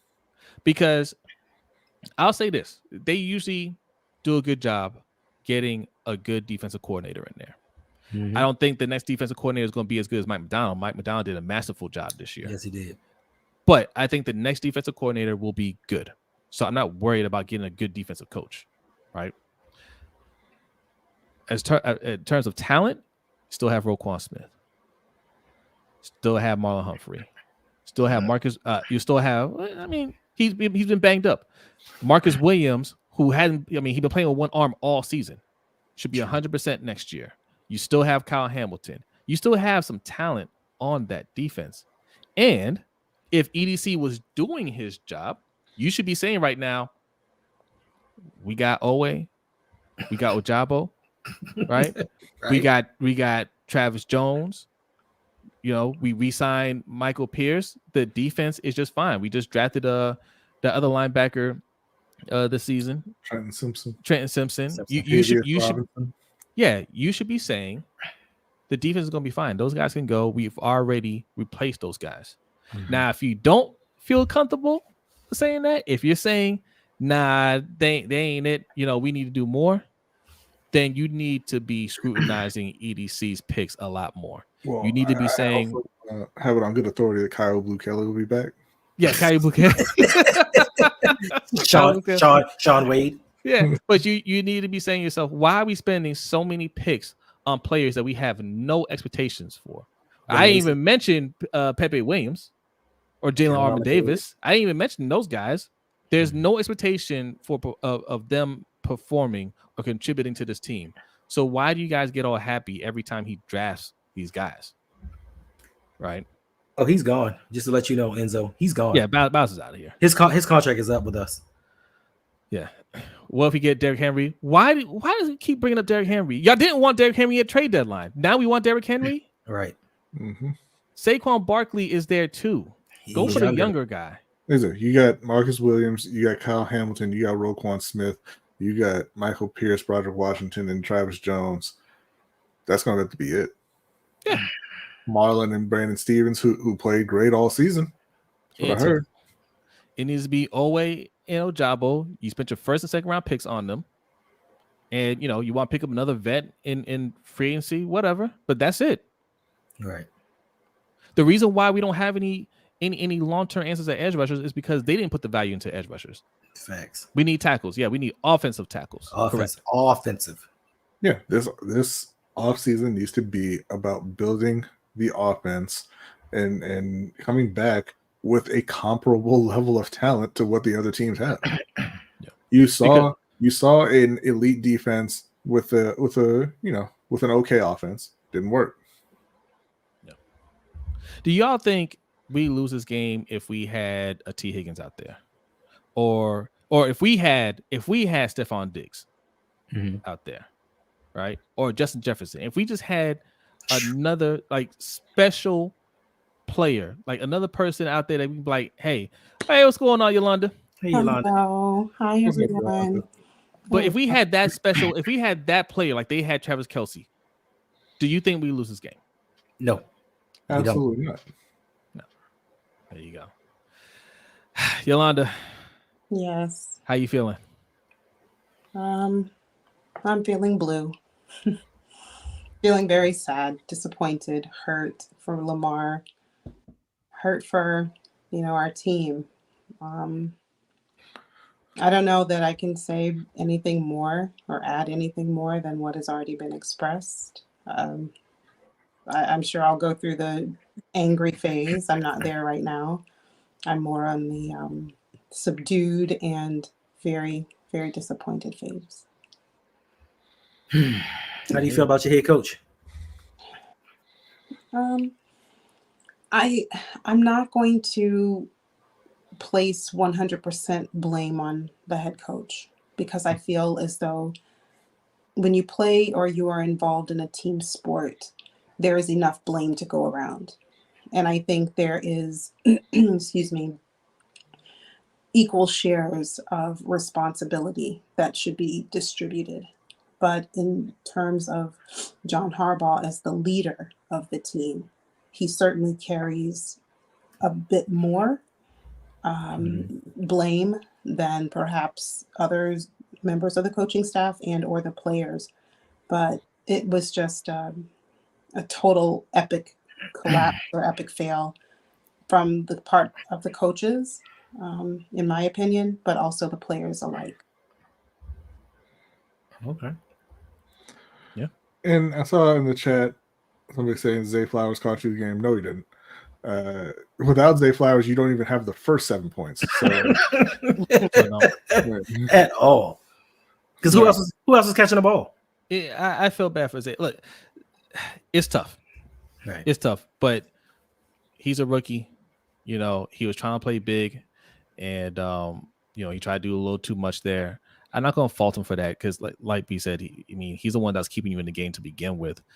But again, man, why do we keep relying on these young players to come up big in these moments? Yep. The team we're playing wasn't relying on any rookie to get them down the field. They relied on their old faithful, Travis Kelce, and he delivered. Yep. Yeah. Right? Like we rushed to get Mark Andrews back out there for one catch. Hey.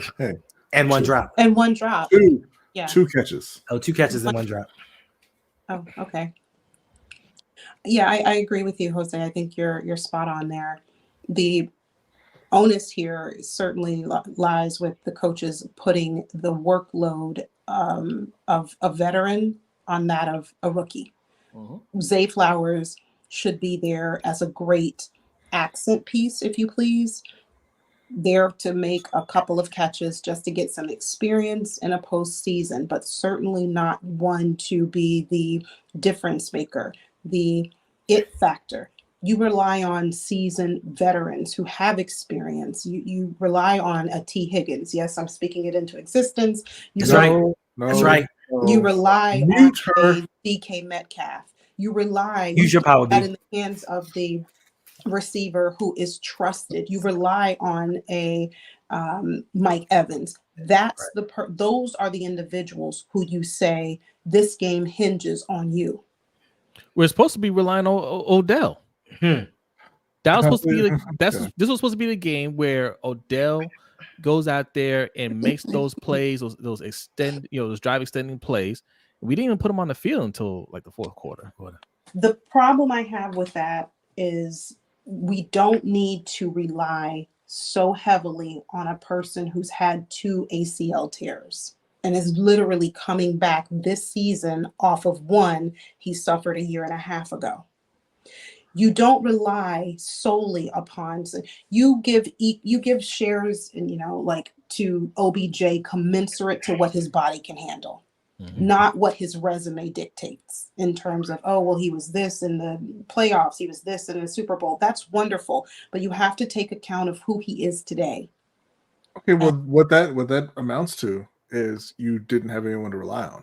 Correct. That's why I said because that's the guy that they brought in. Right. Correct. He would have been a nice complementary piece, I think.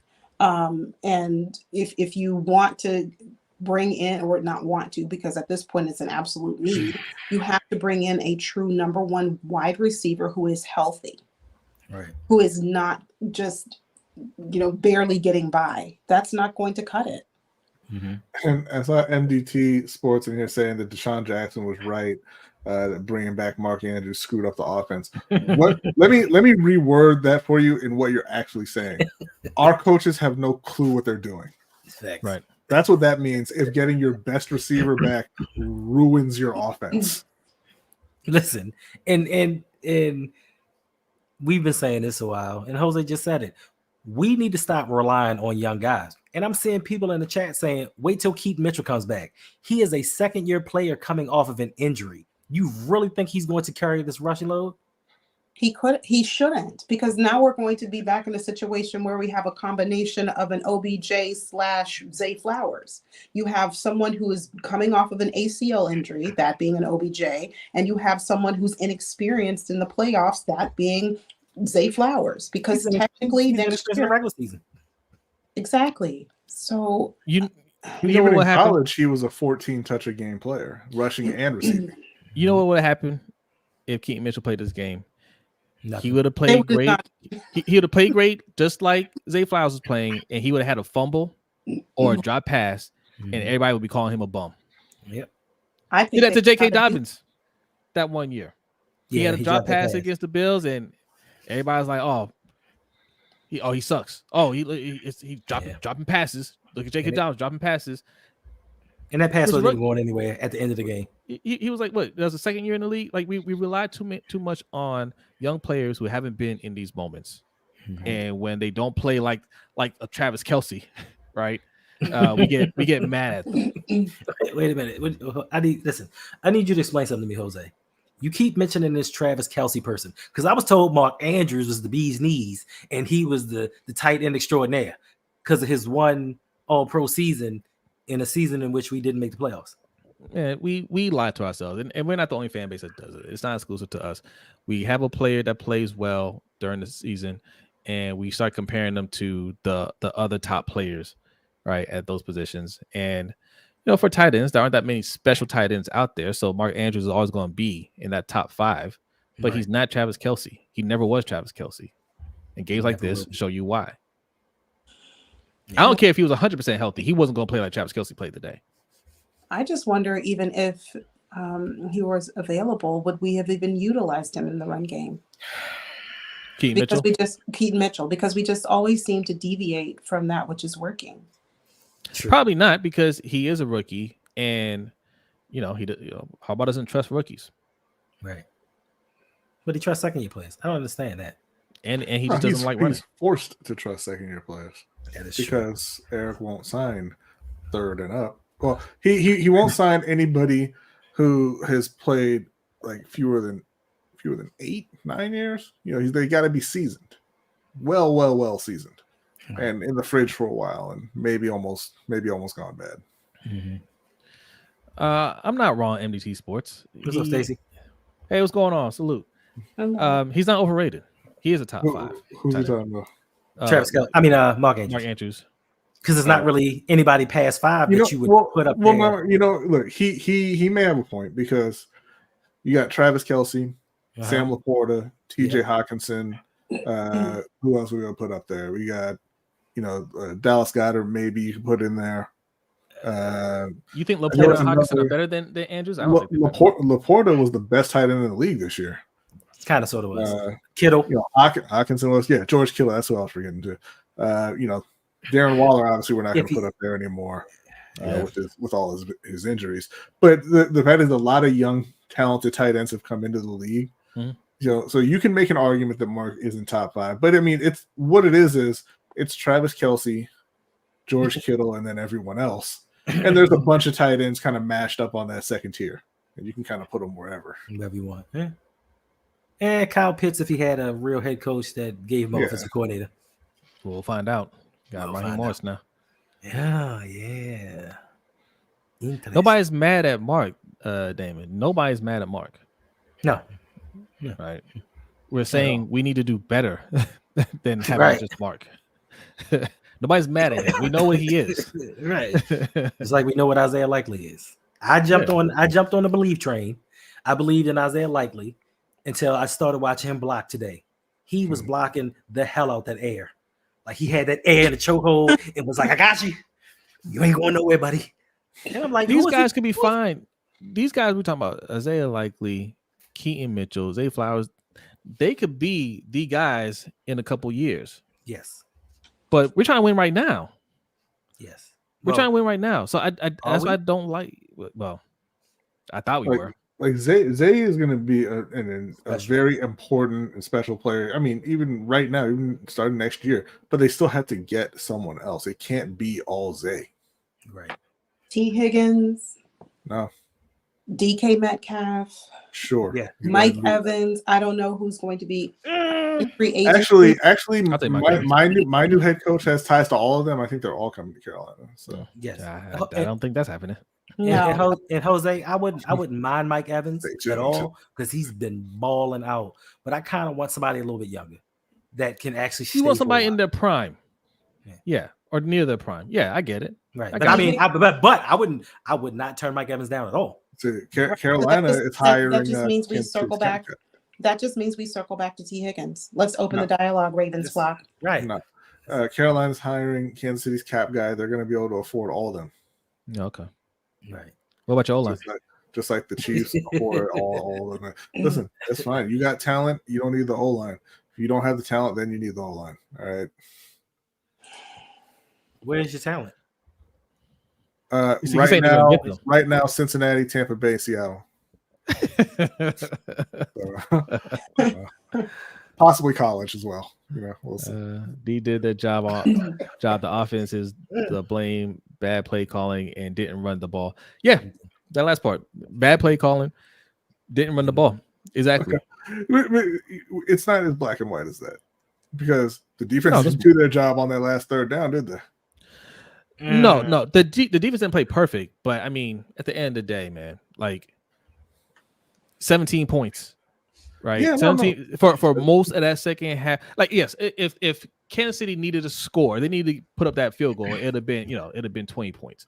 But for most of that second half, they put that offense in position to come back, right? So, no, they weren't perfect, but they did the job for the most part. And I can't even argue with that. But the fact is, when you have close games again with really good teams, it's who made the plays to win, right? Yes. The defense didn't make the play to win. Kansas City made the play to win on that third down. Yeah. Listen, we need to discuss this. My question is, how did Lamar fold in this game when he did everything possible? Was he the team's leading rusher once again? He was. Was he like the third leading receiver? Was he the leading passer? Yeah. What more do you want him to do? He had a bad. So here's the thing. This is the problem with this whole coaching staff. Right. Lamar had one bad throw. Yeah. He had two. He had two. One got dropped. Well, yeah. But one costly play. He had one costly play. That should not be a death sentence. That should not be the end of the game because of that one play. Right? Like, bad plays happen. You should be able to bounce back from that. But the way we were running this offense, we couldn't get back into it. But and I have a question for Crystal as well. Was last week not a big game? Because he had 250 yards and 4 touchdowns last week. I agree in part, and I disagree in part with you, Jose. I do think that they did Lamar certainly is not, expected to be, flawless. Like, mistakes are going to happen. Mm-hmm. But I look at the moments in when the mistakes happen. I look at the circumstances surrounding the mistakes. And here we are at a very, very crucial moment and a very critical time in the game where it was very slim though, we still had a small margin of chance to come back. We did. It would have been a wing and a prayer, but we still had a chance. And certainly in the playoffs, it is known that the team that makes the least amount of mistakes is most likely going to win. It's not always the case. Yeah. Not always. Yeah, and I agree with you, Yolanda, right? Like, not absolving Lamar's mistakes, but this is going to be the headline though, right? Lamar cost us the game. Right. We're not going to talk about Zay Flowers fumbling the ball at the goal line. Right. Because Lamar should have 2 touchdowns here, right? He should have 2 touchdowns. A nice pass? Yes. Mm-hmm. Yeah. This should be 2 touchdowns. Right. Felipe, again, was last week a big game, Felipe? I mean, you doing all this all caps typing about Lamar and how he folds and how he can't win. What was last week? Like they're saying, did Lamar fumble the ball at the goal line? We got real that. We have a rule. You're not supposed to be typing in all caps. Okay, not supposed to be typing in all caps. All right, don't make us sick Nightbot on you. All right, get him. Refrain from the caps. Where's our stream bots? I saw somebody saying don't hold the ball. Did you see receivers open running downfield that he was ignoring? Right, because they showed it. They showed the play where everybody was covered. Everybody.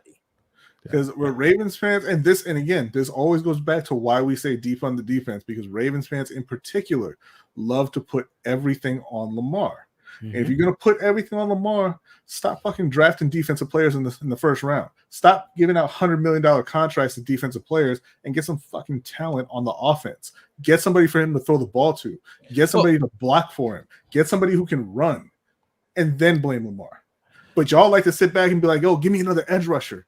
Oh, let's go get this corner. Yeah, no, we can win with that undrafted rookie running back. Who cares?" And then you're like, why didn't Lamar win? Click on the one right before that, Crystal. She said, "Well, he should have ran." I hope you're not talking about Lamar. I know you're not talking about the one where he threw a perfect pass to the receiver and he fumbled it in the end zone. I know you're not saying he should have known that Zay Flowers was going to fumble that ball and he should have just ran for the touchdown. Please tell me that's not what you're saying. Please tell me that's not what you're saying. All right. Like, I know we're upset about the loss. I know we're upset about the outcome. You're playing the best team in the NFL. You're playing a dynasty. And this is what dynasties look like, man. You hate it, right? Like the Chiefs understand that they don't need to look the best in the regular season. They understood this a while ago. They just know when it gets to the playoffs what it takes to win. It's very hard to beat them. Right. They can be beat, but you gotta play perfect. He had plenty of opportunities to run and didn't, because he ain't a goddamn running back, Crystal. Get a running back on your team. Get some receivers who can get open.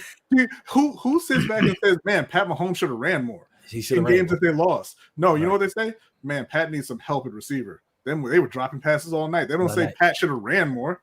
Lamar's an amazing player. I know he wows people with with his runs and all that, but that should not be a staple. That should not be a requirement for him, right? Like the rest of the team needs to do their job. If he puts the ball in your hands, you need to catch it.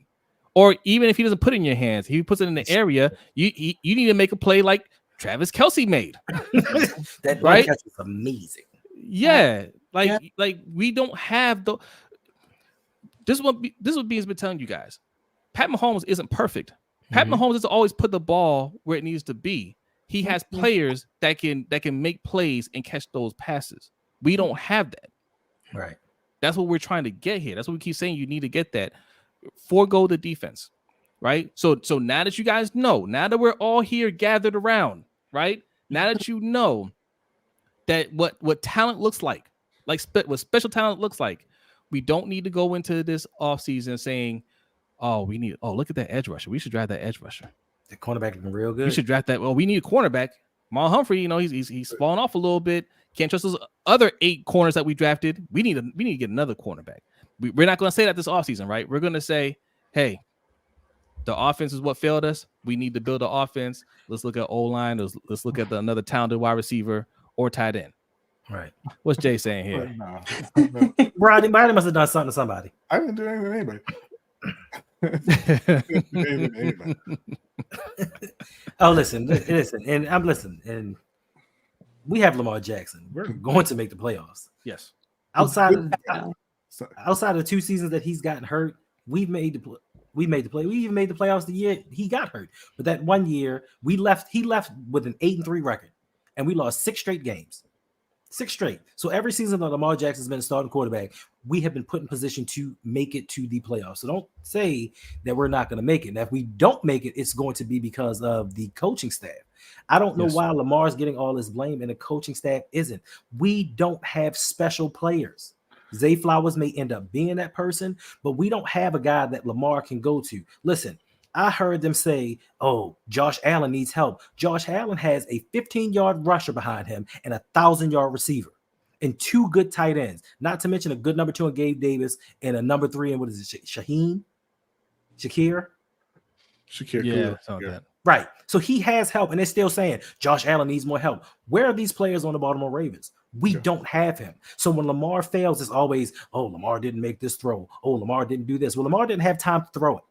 Lamar doesn't have anybody special that can go up and get the ball. Lamar has not had a wide receiver that he can grow with. And the same thing was said with Joe Flacco.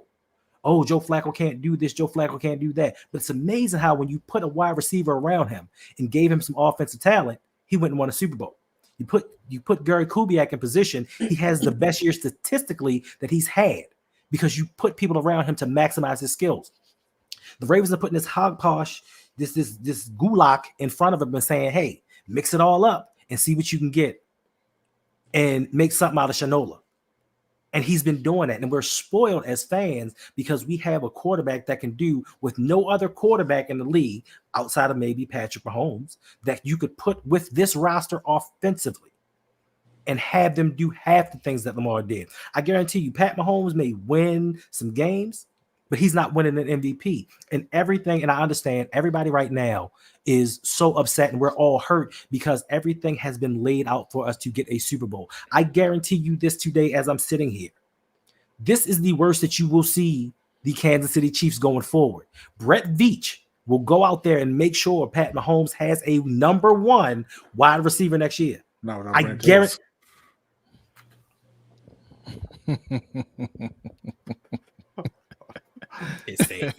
sorry. All right, listen. sorry. We have over 100 people in both chats. Okay, we're streaming live Appreciate on the y'all. Road Pod channel. Okay, if you're on the Road Pod channel, hit that like button. If you're new, subscribe. We're also live streaming on the Lunch Break Hot Take channel. All right, same thing. Hit that like button. I don't see enough likes over there. You need to get the likes up. Also, if you're new, hit the subscribe button. Subscribe to both channels, the Road Pod and Lunch Break Hot Take. Road Pod, like it says on Hando's shirt, ROUG. What is it, B? I swear to God, I just saw Brock Purdy complete a pass inside the 5-yard line to Brandon Ayuk, except he overthrew it and it bounced off a Lions player and Brandon Ayuk caught it anyway. Face mask. In his face mask. Well, you know, like Yes. But the crazy part was that, I'm sorry, a couple minutes ago, the Lions had outgained this defensive team 440-something yards to like 180. But this defensive juggernaut. But you know, like we talked about off air, Hendo. Ravens fans need to be taught the same lesson multiple times before they learn. So this is year 6. Hopefully, it sinks in this time. Now, Crystal, that your defense will not save you. Now, Crystal's on the right track now. Cheers. So at least fire John. Yes. Now Please. you're cooking. Yes. John needs to go. You can call it whatever you want. Right, mutual parting of ways. You can make it sound real respectful, but he needs to leave. His key card should not be working next year. Facts. His key card's still where he can come by and visit. I mean, he ain't getting no coaching job. So That's right, Danity. Shaking my head. Playmakers making plays. I can't relate. Neither can I. Yes. And again, if you're new, because I know there's gonna be new people watching. This is not an overreaction to this game. All of us here have been pretty consistent in saying that John Harbaugh's time has come and gone. All right. Not saying he's a bad coach. I'm saying he's not going to work for this team moving forward. I think we are going to be contenders again next year. I think we will be at the very least in the division around the playoffs next year, possibly back in the AFC Championship game, but we're not going to go further than that. Not with Harbaugh. Touchdown, Brandon Ayuk. You got so many weapons. I'm so jealous. Speaking of, I mean, look, that's another team we should be hitting up saying, what you want for Debo? Right. Brandon Ayuk is their second best receiver, by the way. Yeah. Right. What do you want for Debo? Because I know y'all going to play Brock Purdy at some point, and you're not going to keep everybody. Third, if you count George Kittle. Yeah. Wait a minute. Who we counting? I think he's their third best pass catcher if you count. Actually, maybe arguably fourth if you count McCaffrey. Yeah. And I remember. Listen, I remember Debo. Yeah, Kittle. Nah, I go Ayuk. Then McCaffrey. But yeah, that's the 4 other dude pass Jennings catchers is pretty good too. That's 4 pass catchers better than everyone in Baltimore. facts. Yeah. And listen, I remember back in the day when I was like, the Ravens should go after CMC, Christian McCaffrey. And Ravens fans said, what do you think this is, Madden? You can't build a team like that. What the hell did San Francisco do? Went out and built that team. And look at us. I want to go back to something B said earlier, right? When he was spitting that hot fire. Okay. And he said, stop spending $100 million on your linebackers. Nobody mentioned Roquan Smith today. Well, you mentioned him. But nobody, I don't hear anybody out there tweeting. How they was getting cooked. Nobody's talking about, hey, Roquan, man, I ain't see you make no plays. Yo, you remember when they drafted Patrick Queen over T. Higgins and they said he was the future of that linebacker position because he was so fast, so athletic, and he could cover 11 for 11 to Travis Kelce. He can't cover. Yeah. Now, I mean, we're not putting all that on Patrick Queen. You're going to have to share some of that blame with Brandon Stevens and Kyle Hamilton. I'm putting it all on Patrick Queen because if you were the guy that everybody said you were, those other people wouldn't have been covering Travis Kelce. This is true. Hey, what's going on, Darren? See, Darren saying the same thing. He says, I'm sorry, but Lamar cannot escape the playoff record narrative, and it's hard to defend him at this point. He was bad today. He wasn't bad. He wasn't bad. That's the thing. Like, he's not going to escape the narrative because he's Lamar Jackson. He could win a Super Bowl. He's not going to escape the narrative. That's the narrative. He didn't play bad. He had the one costly throw that shouldn't have been costly if coach if the coach was doing his job. Right. It shouldn't have come down to one bad interception. Right. Yes, I mean you could look at the other one that was dropped. But there's also a touchdown pass that was fumbled. Right. That would have changed everything. That's And then that. Now we're talking about at the very least overtime. Right, because in that situation, if Zay Flowers would have scored that touchdown, in that situation, he's not going for the home run. He's matriculating down the field and may settle for the field goal to tie the game up. Wait, he said it in his press conference. He said, "I was trying to make a play." Yeah. You know, you're right. And it was a bad play, but it was one bad play, and this is the problem. And I learned this from you guys. People want to focus on the 1 or 2 negative plays that you made, not the 15 great plays that you made throughout the game, or even the simple fact that without him, we wouldn't have been in this position. Bring up Darren's comment here. He also left yards all over the field on the ground. Who said that? Darren. Haunted S'mores. That's Darren. That's like Darren. Yeah. He said he also left yards all over the field on the ground. Now, Darren, tell me, what other quarterback would you criticize for not running more? If that he played bad because he didn't pick up more yards rushing, especially when he was already the leading rusher for his team. Right. Maybe the other quarterback who you would say that about. That's the wild part, right? We're saying Lamar should have ran more, not we should have had more runs called for our running backs. That's what I'm saying. Harbaugh did a poor job. What we mean to say is Harbaugh did a terrible job coaching this game, right? But we don't want to put it. It's not on the coach, right? But we're not calling enough run plays for the running backs because we have good running backs. We don't need we don't need Derrick Henry. We don't need Josh Jacobs. We don't need Saquon Barkley. We got Gus. We got Justice. We got Justice. Melvin Gordon. When Keaton Mitchell comes back, watch out. Where was Dalvin Cook? They didn't even insert him in. I forgot we picked him up. Right. I just as you were naming the running backs, I just would like to know, where was Dalvin Cook tonight? Oh, the Lions fumble. Dalvin Cook. I didn't see him on side. He certainly wasn't on the field. He said Josh Allen. So do you think that Josh Allen played poorly last week? Josh Allen fumble. Yeah. Josh Allen lost. Josh Allen had under 200 yards passing. Josh Allen missed a wide open receiver for the win in the back of the end zone. That should have been. Oh yeah, that's right. That's right. He just threw it short. He threw it short, or at least checked down to. And then he missed Stephon Diggs. Yeah. But that narrative was he needs more help. He needs more help. Mm-hmm. That was the narrative. He needs more help. Not 1,500-yard rusher, 1,000-yard receiver. Good offensive line. 2 good tight ends. 2 good young tight ends. I heard more people putting it on Stephon Diggs than Josh Allen. Mm-hmm. Wow. Not a single person blamed Josh Allen. Nobody. If he'd had a cleaner pocket, bruh. Yeah. But when it's Lamar, he always gets scrutinized on a whole nother level than a lot of these other NFL quarterbacks. I don't know why. Listen, he's the last pick in the first round. He wasn't expected to do these things. And to me, and I keep harping and hating to say this, but after 2019, Lamar showed you he is an NFL quarterback, and the Ravens did nothing to get him help. What's the fuck? He said he is that single person who blamed Josh Allen. My man Dan, salute to you, man. You're not that single person, bro, because I'm right there with you. Yeah. Shout out to We Is a DN for subscribing to the channel. Appreciate that. Thank you. Appreciate you. And just to be clear, I'm not saying that Lamar played well. Right.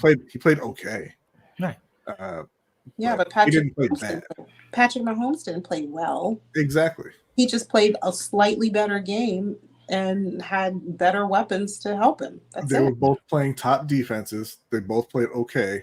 Yeah. One had a lot more help than the other did. Correct. Mm-hmm. Yeah. Yeah. Look, guys, tough loss, man. It's disappointing because you get your hopes up and you're saying to yourself, okay, maybe this is the year where Harbaugh doesn't get in the way, right? We don't shoot ourselves in the foot. Mm-hmm. And that's what we do at home. It sucks, but man, that's football, man. And at the end of the day, only one team can win it all. Right. Should have been us. It absolutely should have been us. Looking at this NFC Championship game, neither one of the teams were going to beat us. This is the Chiefs' Super Bowl to lose. They're probably going to win back to back, right?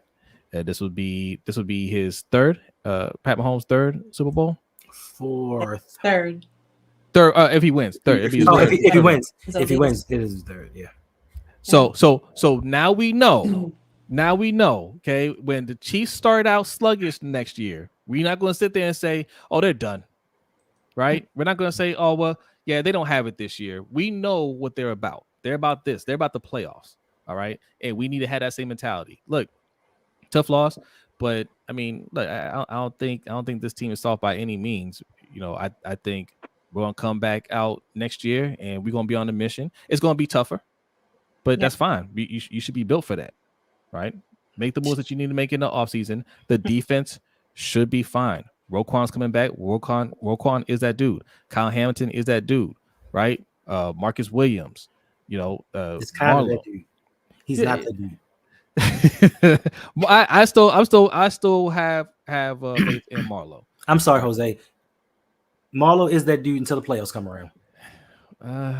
Look at his history in the playoffs. It ain't good.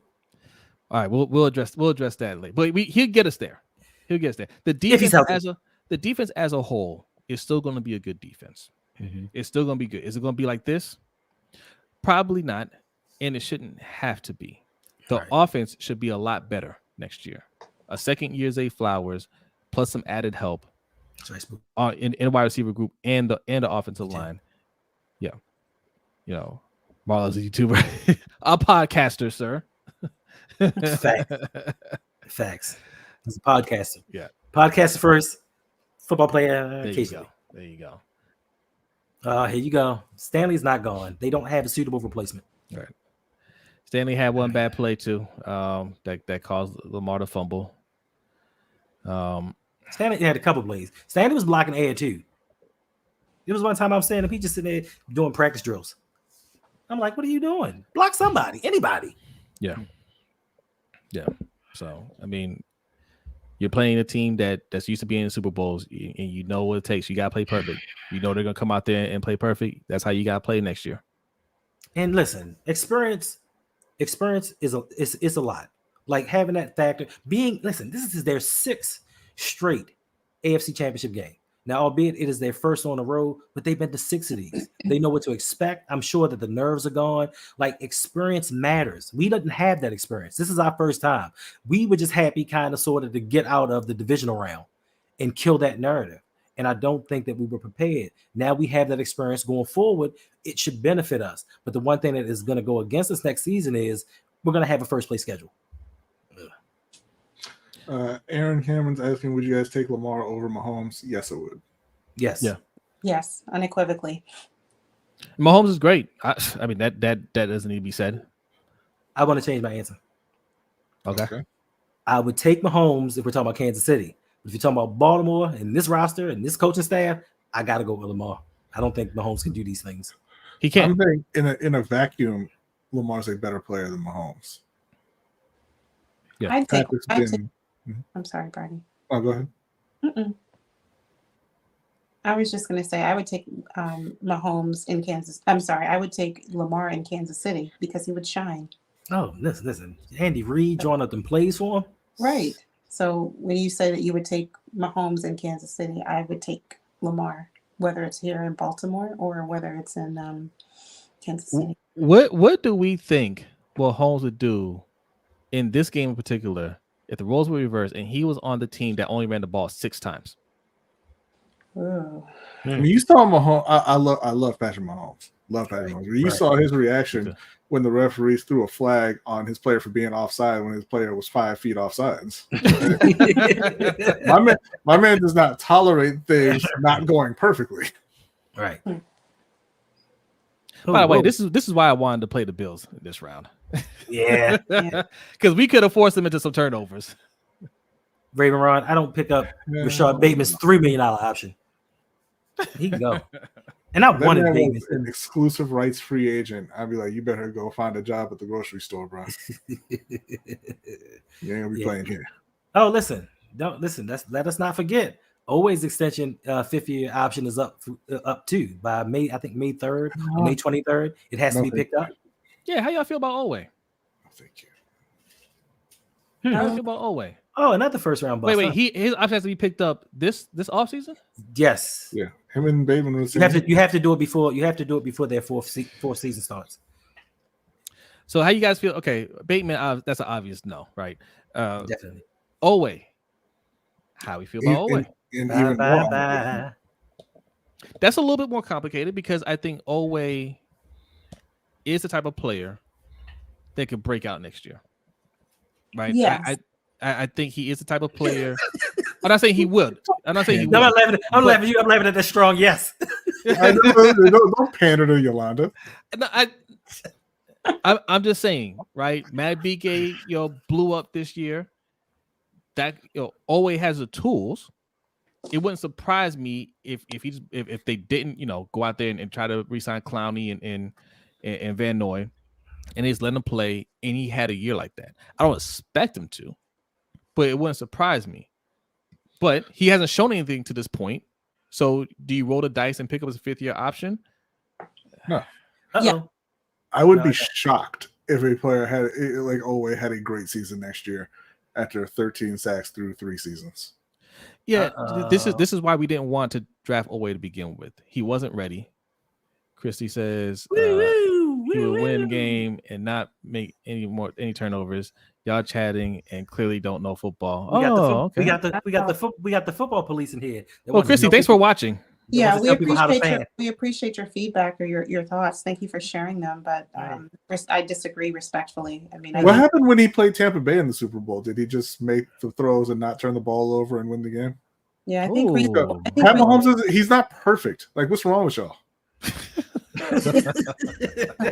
I think clearly he wasn't perfect in this game. Clearly, she doesn't know football.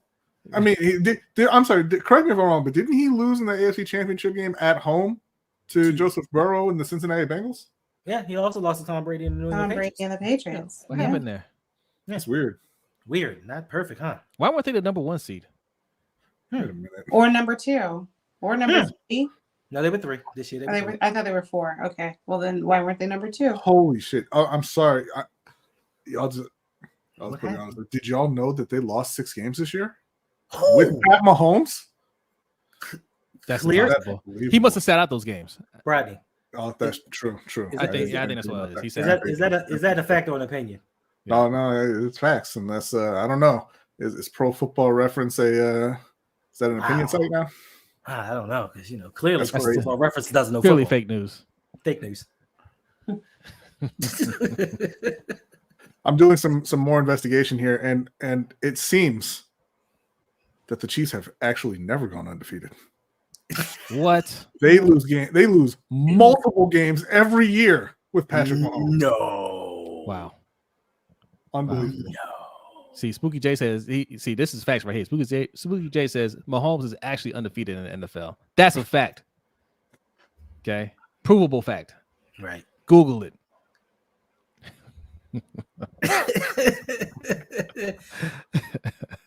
Oh no, and he listen, Turkey Vulture. Pat Mahomes wasn't the one who threw that pick 6 and fumbled the ball in that game to lose to the Raiders, was he? That wasn't that Patrick Mahomes. That was the other one, right? It was Patrick Mahomes Sr. Yeah. So, all right. Assuming Mike Macdonald gets this head coaching job, which I think he will, what are we looking at for a defensive coordinator? Who's left at Michigan? Wink Martindale. What? That whole Michigan crew's gone. They're with Jim now. They were Jim. Well, no, the offensive coordinator just got the head coaching job. The defense coordinator left. So, who were we saying should have got last year? Weaver. Anthony Weaver. Mm-hmm. He's in play. And assistant head coach. Yeah, hopefully. If I were y'all, I'd be calling Avero, see if he wants to make a lateral move. But you guys will block that. I don't think they would because they held on to him until they hired their coach. If Canales doesn't want him to be the coordinator, or he doesn't want to work with Canales, they'll let him go. Yeah. Yeah, I mean, yeah, we're gonna have to. Yeah, so yeah, Raven Ron says bring up Weaver for DC. We're gonna have to look into that. You gotta prepare. If we bring back McDonald, that's a plus, but we gotta prepare as if he's gonna leave. But that's what we do. Shout out Aaron Cameron for subscribing. Appreciate that. Thank you. Thank you. That's what we do. We promote from within. So That's more than likely what the case is going to be. I mean, there aren't many candidates out there. Now, bigger question. Yes. What are we going to do about offensive coordinator?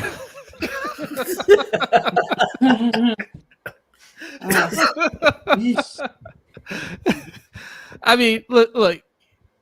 Monken did a good job not being G-Roll. Did he really? Year. Yeah. For the most part, I think. For the most part. Because Because even this game wasn't a G. I mean, it was G-Roll-esque, but it wasn't a G-Roll game. Jose, 8 design runs. I put that on Harbaugh. There's no way Harbaugh. I mean, it's one thing at halftime. You know, first half he's not running the ball, but the second half, if Harbaugh says, "What are you doing? Run the ball," right? Then we're running the ball. But he's never done it. So I put that on Harbaugh. Okay. Now it is even in 2019 we didn't run the ball that much. I put that on Harbaugh, but it was the passing plays that Greg Roman designed that looked so terrible. I put that on Greg Roman. There's nothing wrong with our passing plays. Well, I mean there were some things wrong, but it didn't look like Greg Roman. You know what I mean? Mm-hmm. He did a good job not being Greg Roman this year, but we need better than this. Eric Bieniemy. Thank you. I bet you if we had Eric Bieniemy, offense look a little different today. I bet you with Todd Monken, had you just signed DeAndre Hopkins, you would have won today. Mm-hmm. No, we don't need him. We had OBJ. Or traded for Derrick Henry or Josh Jacobs. I wish you guys, not you guys in the chat, because you guys watch the show. I wish you guys, the Ravens, the gatekeepers out there, I wish they would listen to us when we say OBJ is not enough. Mm-hmm. Yes, go and trade for Derrick Henry or Josh Jacobs. Yep. Okay. Keaton Mitchell's not enough. No, I was like, this is in 2019. Right. In fact, we said, yes, sign OBJ and D-Hop and draft a wide receiver. Yep. That's what we said at the beginning of the year. You know why? Because don't count on Rashad Bateman. He of the 1 catch for 2 yards. Is he washed? I mean, Look at this. Did you see him out there? He's not washed. Have you seen him in the last 6 weeks? He's just not Odell Beckham anymore. No, correct. Yes, correct. He's not even Zay Flowers. Of course not. Zay Flowers is good. He's not those guys anymore, but he can still play a little bit. He's not washed. Yeah. I'm sorry. Washed? You want to know who's washed? Terrace Marshall Jr. is washed. Facts. Shout out to Ronnie Collins Jr. Shout out. for subscribing. Thank you. Appreciate y'all. Yes, all right. I'm not sure how much longer Hendo wants to go. This is your show, Hendo.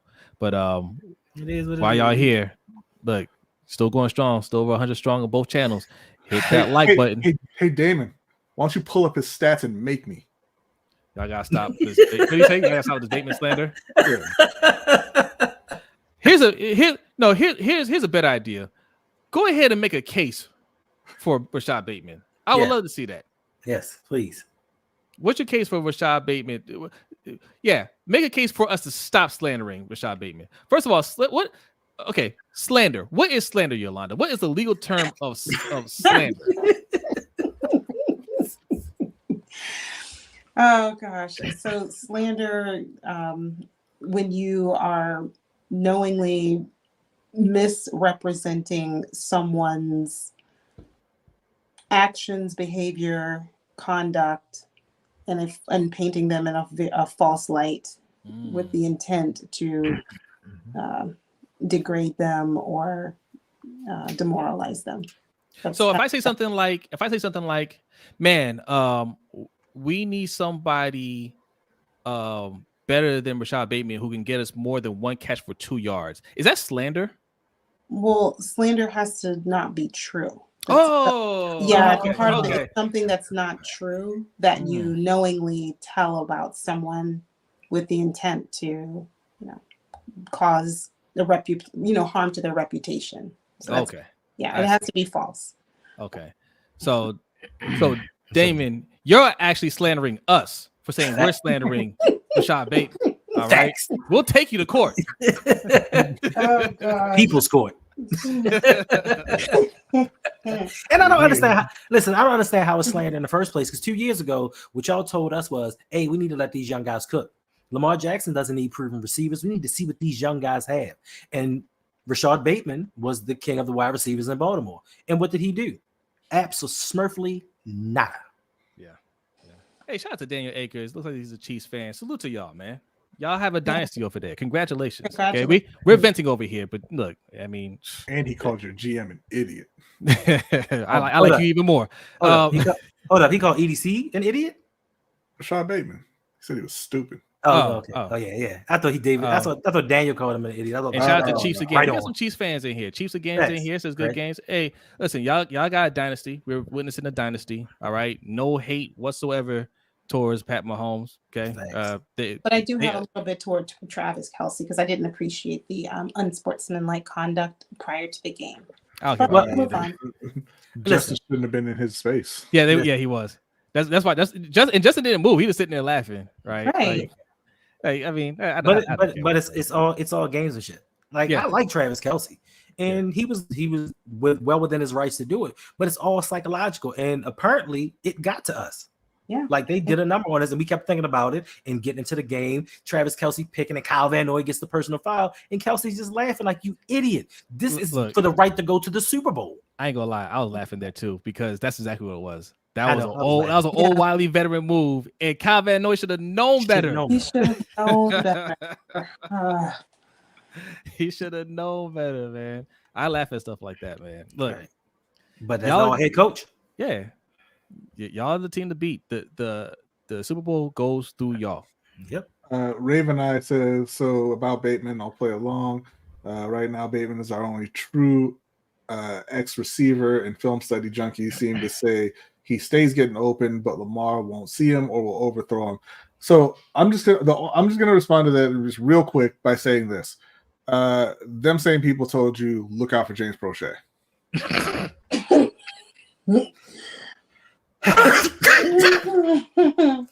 Best hands on the team. You're killing me, small route runner, all that. I tell you what, he needs an opportunity. Is what I'm willing to let him walk and prove us wrong somewhere else. Yeah, I'm willing to risk that. I'm willing to bet that once we let him walk, right, he'll be just another guy. I don't even say he's gonna be bad. I think he's just gonna be just another guy on another team. Is he Nelson Aguilar minus the 800 yards? Yeah. He's the only one out of the receiving core that can't make anything happen. Even you mentioned Nelson Aguilar. He had a game. He had a big game earlier in the game. Bateman's the only one that can't get anything going. Right. I mean, where's the lie, Damon? Like, now that I think about it, outside of 2 years ago against Miami, in that Miami game, when he had that one catch for 75 yards, that touchdown, outside of that, when has he gotten separation on a catch? Like, he catches the ball and immediately goes down. Like, I think these injuries have taken a toll on him, and he's not the same player that he was coming out of Minnesota. Now, I wanted them to draft Bateman. Like, I wanted him to come in and be the receiver that we needed. He just is not that guy. My guy has 93 catches, 1,167 yards, and 4 touchdowns in 3 years. Ugh. It's nasty work. Man. He was injured, though. He was. What does that got to do with it? Because he wasn't available to play. That's what it has to do with it. Okay, but that's in hold on. That's in 34 games played. Right. That's 2 full seasons to get 1 season's worth of production. No. Let me ask you a question. And Brian, you would know this better than anyone. How many games this season did it take Justin Jefferson to get 1,000 yards? I believe it was 8, like 9. Yeah, 8 or 9. Yeah. Oh, okay. Oh, I never said he was on the level of Justin Jefferson. He's one. But 34 games though. This conversation is what holds the team back. I don't want to have any more conversations about Rashad Bateman. I want to have conversations about Justin Jefferson or T. Higgins. I'm sorry, and T. Higgins. We keep doing this either or, and that's what the Ravens fans do. Hey, we need to get. Hey, the Ravens went to Lamar, and he said, "Give me an offensive lineman or a wide receiver." No, he didn't. He said, "Give me an offensive lineman and a wide receiver." The Ravens just chose one. Okay, here's the thing. Damon Watkins says he was hurt this whole season and looks like he got hurt again at the end of the game. Okay, he was hurt all season. He was hurt last year. He was hurt his rookie year. What are we talking about? Why would you pick up his option? For what? Right. For what reason would you say bring him back? So he can get hurt next year? Yeah, he's hurt all the time, and he's not productive when he's on the field. I want to pay that guy. So I will agree that Bateman is certainly a man of limited contribution. I will say that. I have a question for Damon. Damon, what is your opinion on Odell Beckham Jr. this season? How do you feel about him this season? Because we just gave him $15 million for 545 yards and 5 touchdowns. In essence, we took the lead. In essence, by field goal. In essence, we would be giving Bateman $13 million for next season to do what? 320 yards and 1 touchdown? How does that make sense schematically? How does that make sense cap-wise? Like, we're already up against it. How would that make sense to give him $13 million for 200 yards? It doesn't. Damon says we love him. You and the rest of his family? I like Rashad Bateman. As a person, I like him. But football-wise, he doesn't make sense. We have to make a splash this offseason. We know that we have to face the Chiefs to get to the Super Bowl. They're not going anywhere. They're going to be there again next year. And better offensively. Right. So what are we going to do on our end other than just maintain? Right. We have to make a big move. We have to get aggressive. I don't give a damn about our picks. I don't care if we give up this year's first and second and next year's first and second to go and get somebody like Justin Jefferson. Right. Somebody like that, or Debo, or DK. Like, we need to be aggressive in getting that difference maker here. We have to do it, and then use whatever you have left with picks and make good picks. Okay, we have to start holding EDC accountable and say, I need you to start making some good picks. I'm not going to name the person that was out there, cheerleading EDC and talking about all these great picks that he made, but the names that he was putting on that list, I'm like, well, he said Ojabo, TBD, right. He said another person developing. He mentioned who was a tackle? Which one? Voorhees? Falele. Oh, right. He's like, oh yeah, he's developing. You mean he sucks? You mean he can't help us in any way? Right? Like, no. Start getting us some guys that can actually play. I mentioned Puka Nacua earlier. Get us a Puka Nacua. Make a pick like that. I'm sorry to cut you off there. I wanted to jump in. We got a comment. This comes from a Suge Knight 323. Says, could have had George Pickens. There you go. No. Wait a minute. Who's this George Pickens fella? Because Ravens fans said we made the right choice in Ojabo because George Pickens hasn't done anything in the NFL. Well, let me stand by. I'm doing some more research real quick here. George Pickens. Okay, I mean, very similar numbers to Rashad Bateman, except he did it all this year. 1,140 yards and 5 touchdowns. Wait a minute. So you telling me with horrible quarterback play, that man had 1,100 yards in one season? Indeed, he did. He's played the same number of games as Rashad Bateman, 34 games, 1,941 yards, 9 touchdowns. Interesting. Is J.K. Dobbins leaving too? Yeah, he's probably gone. No, he's not leaving. He's gone.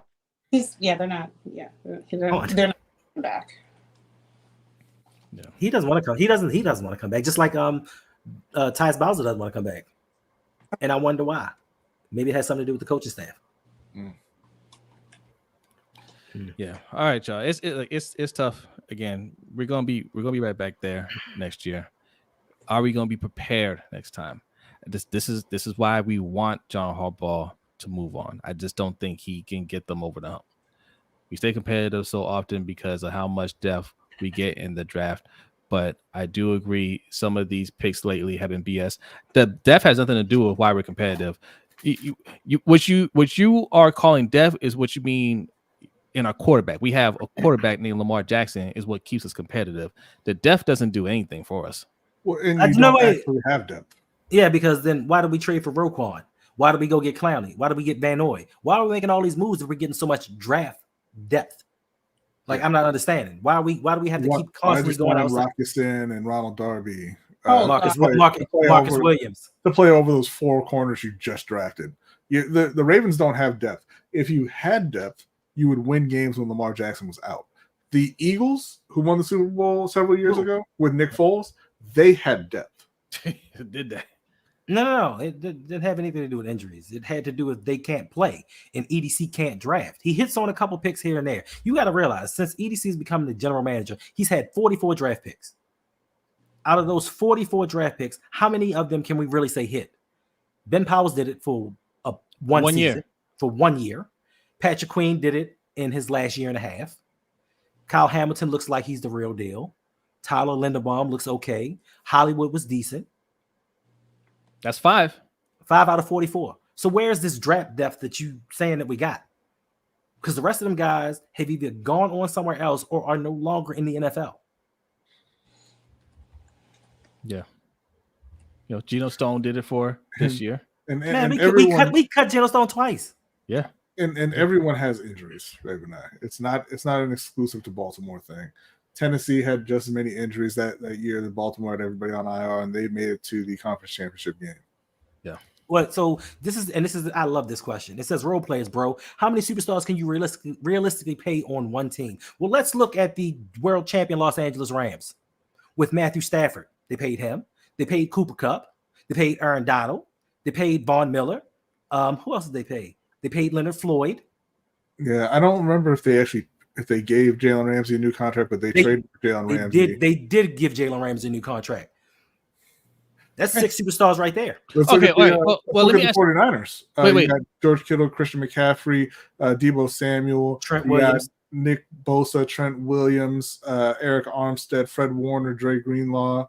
I mean, do you want to look at the Chiefs too? I mean, you just lost them. I figured you. Well, I was about to ask, Yeah, how no, many no. superstars do we have in Baltimore? I'm curious. Like, chat, how many superstars do we have?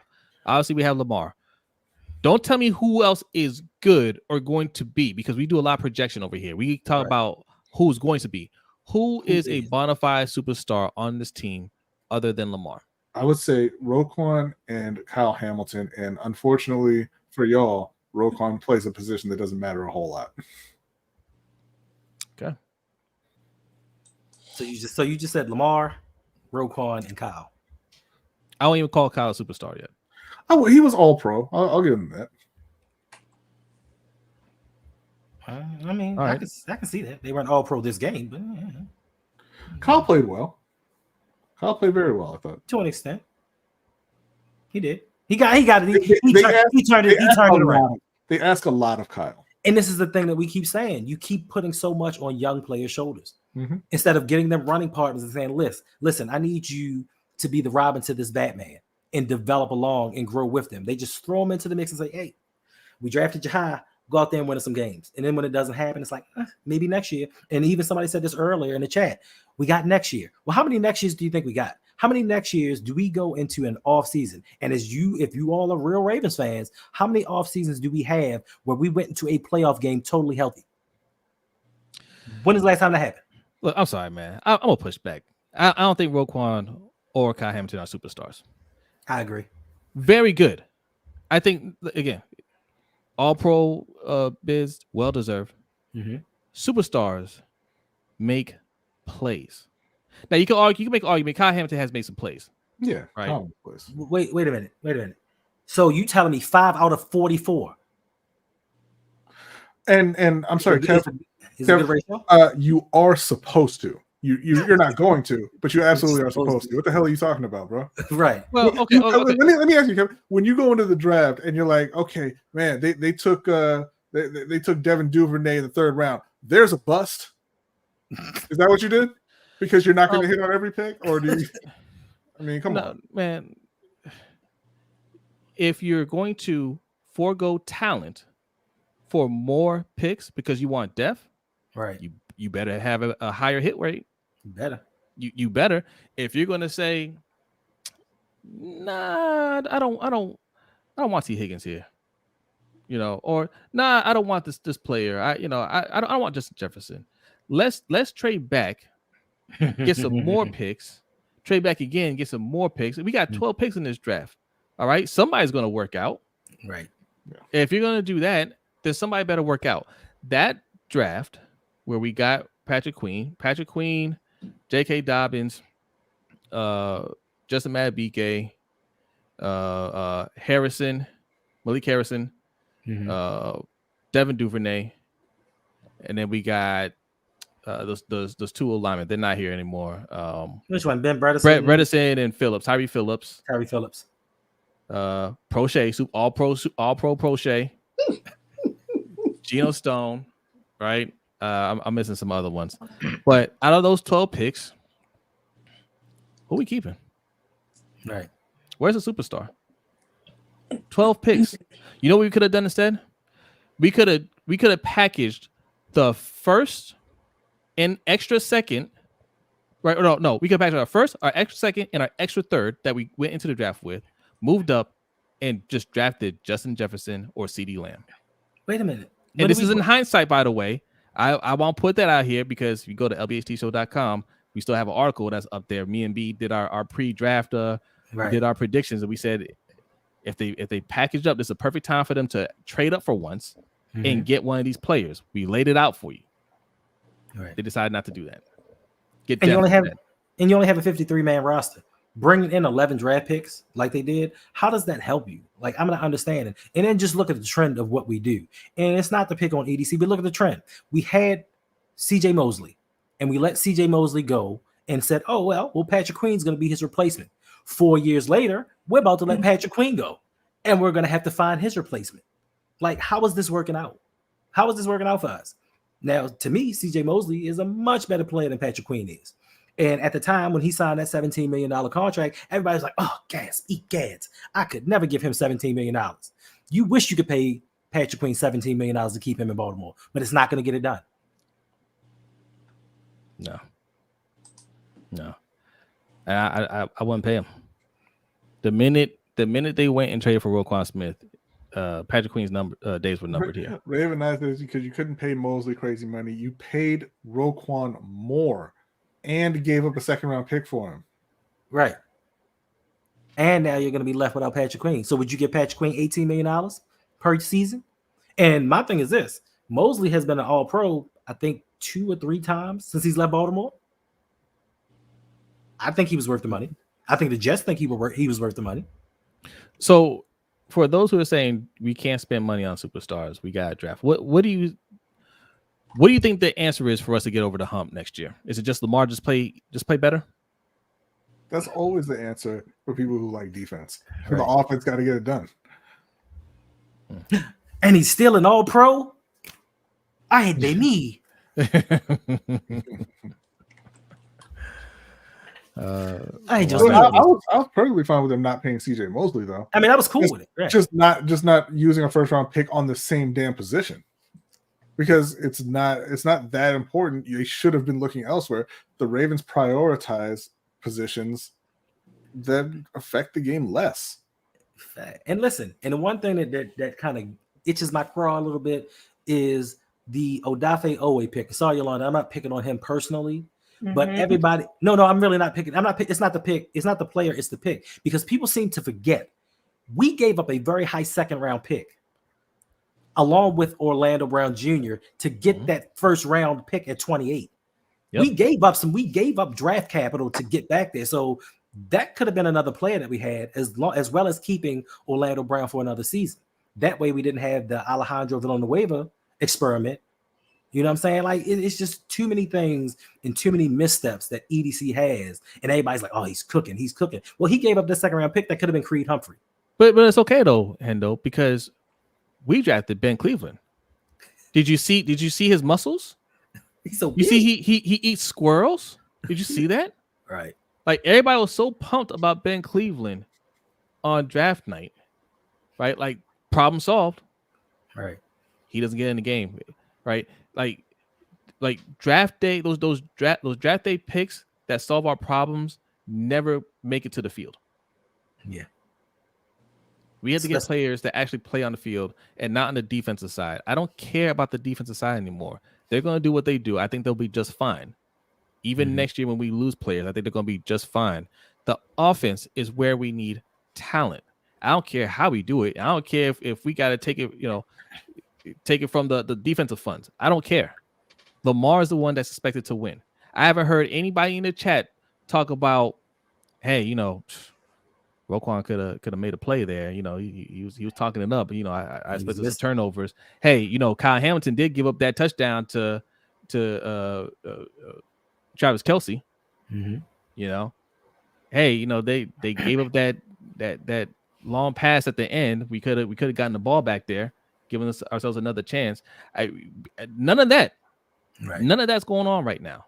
It's, hey, Lamar played terrible because he had an interception in the end zone. Right. I have a bigger question. Since we have so many defense wins championship supporters, I have a question for the chat. From 2001 until 2006, 2007, I do believe, the Ravens had some of the most historical defenses the NFL has known. How many championships did they win in that span? None. Yeah. But they had some of the best defenses of all time. And Luke, no, the Oweh pick wasn't fine. It was a bad pick. They gave up a second-round pick and a starting left tackle. Even if they did, just picking the Oweh and Bateman pick were bad picks. Yeah, they were. That was a bad draft. Yeah, they were. That was a bad draft. So their fifth-year options are done. Those are two more positions that we now have to fill again. You know what I'm saying, man, stop giving EDC all these props that he hasn't earned. Yes, I agree, Z the Beast. That 2006 defense was better than the 2000 defense. That defense was something. But we had Kyle Bowler. So we didn't have offense. Yeah. Hometown says prepare for a step back next year. Voorhees tore his ACL, not his Achilles. I don't care what he tore. That's right. He's a seventh-round pick. Yeah, I don't expect him to make the team. He's a seventh-round pick that couldn't stay healthy in college. You act like last year was the first year that he was injured. He can't stay healthy. I hope you're not expecting him to come in and be the savior of the offensive line. But we need a left guard. We need a left guard. We need a right guard. We need a right tackle. What is what he's going to do? But no, they are. But this is the projection I'm talking about. Well, we got Voorhees, right? He's gonna fill a role. People have already penciled him in as a starter. He's not even healthy. Now, yes, it's possible and it's likely that we'll get a late round pick that plays better than we expect and maybe even becomes a starter or a solid contributor. You can't project that. You can't predict that. I can't believe this. What? It says, y'all see OBJ's tweet. He's pretty much blaming the loss on Lamar. I can't believe that. Now, I'm going to look at that tweet, and it's going to be the exact opposite. Right. I can't believe that. I can't believe who put that there? C-Mac? Yeah, I can't believe that. C-Mac, if I go to this tweet and it's the exact opposite, I'm gonna have to put you in timeout. I can't believe that. The man that disappeared for the last month. I can't believe he said something about somebody else being the reason that we lost. This man didn't show up until 8 minutes left in the fourth quarter. Unless he just deleted it. Odell deleted since December. He said not OBJ himself. Oh, his dad. Oh, okay. Well, I believe that. Yeah, I can believe that. That's the new Reid now. Everybody tweeting their family member, agents and family members tweeting about other players because they're killing Dak in Dallas. Speaking of, we need to find Warbone. We ain't gonna see Warbone until next year. We not. Till the cycle begins anew. He tore his ACL at the combine, but Ravens saw his determination and let's draft him. Yeah, that's pretty much what happened in Chaos. Let's draft an off-injured player that can stay healthy in college. We need more of them with the Ravens. Offensive linemen that can't stay on the field. He said his son deserves better. His son don't deserve shit. Well, then you know what? Then he should go get it. Right. He's no longer part of this team. No, I'm sorry. Deserves better than being paid $15 million to do nothing? He deserves better than that? To dance on the sideline? After he gravy trained a ring? I should say that. He played well in the first quarter of that Super Bowl. Yeah, he did. Spooky J said it's a fake account. Yeah, it's a fake account. Yeah. So, and here's the crazy thing. All-world play caller Ben Johnson scored 0 points in the second half. Yo, the San Francisco about to win. Yeah. They are 24-24. And here's the thing. Jeremy, I bring back Odell next year. Yeah, they have to. Why? No, we don't. No, Yes, we we do. need to let him go. I mean, salary cap implication. Salary He's going cap to cost us implication. Cap if he goes. He's going to cost us like we already have limited funds. Right. It's going to cost us too much to just let him walk. Let him retire. Even It's still, still it's the same costing thing. It's still Well, actually, wait, didn't he do something the other day to kind of help relieve that? He did. So what it is walked back it splits it up, so they don't have to pay it all. It doesn't count on one cap. They can split it up into multiple caps, but it's still It's still going to be. All right. And the Ravens don't have much money. They don't. And who are they paying? Fast food. I'm telling y'all, man, that's fast food. You know, a little bit to this guy. You know, he's a deal. He's a steal. Yeah, that's a bargain. Hey, get this guy here. He's not great, but he's a bargain. That's fast food. That eats up your money. I'm speaking wide receiver Xavier Legette from South Carolina. I'm not speaking. I don't want to hear about rookie. I'll be honest. We need unless because I just saw a mock draft and I saw Keon Coleman being mocked to the Ravens. Unless it's Keon Coleman, I don't want to end up on a rookie. Hey, that's great. Leanna, when was the last time Florida State had a good wide receiver? Shut up, Rodney. I've asked you for like 6 forever. months. You could have looked it up by It's been now. forever. The answer is Anquan Bolden. When is the last time Florida had a wide Wait receiver a minute now. Wait. that didn't line up off sides in Wait. these games? Wait. Or quarterback from Going Florida. there. Stop this. Or a good player from Florida in general. Oh, they put good players out all the time. Yeah, I they mean, have great players in Florida. Just wide receivers. Oh yeah, Tim Tebow. You're right. I'm sorry. He's one of my favorites, so stop it. That I'm dude sure. was garbage. Hot garbage. But he beat the Steelers. Sure did. Don't do that. Yeah. Don't do that. Don't do that, Z. Thanks to Troy Polamalu. Don't do that, Z. Peter Ward ran in circles more than Zay Flowers does. I don't understand how they messed him up so much. They didn't mess him up. He just wasn't good. Peter Ward was good. No, he wasn't. He went to Cincinnati. He went to Cincinnati He was good at what? before this version. He was beating up on ACC defenses, Hendo. He was not good. It's kind of like Oregon. Bloated stats till they get No. to the NFL. No, it's not like Oregon because Oregon players perform in the NFL. Marcus Mariota? Justin Herbert? Is he? Really? You're asking me if Justin Herbert, who's breaking every passing record for young quarterbacks, is performing in the NFL? That's what you're asking me? Peanut butter jelly Okay, sandwich. I mean, listen. Considering the topic of this 2.5 hour stream, you may not want to go there.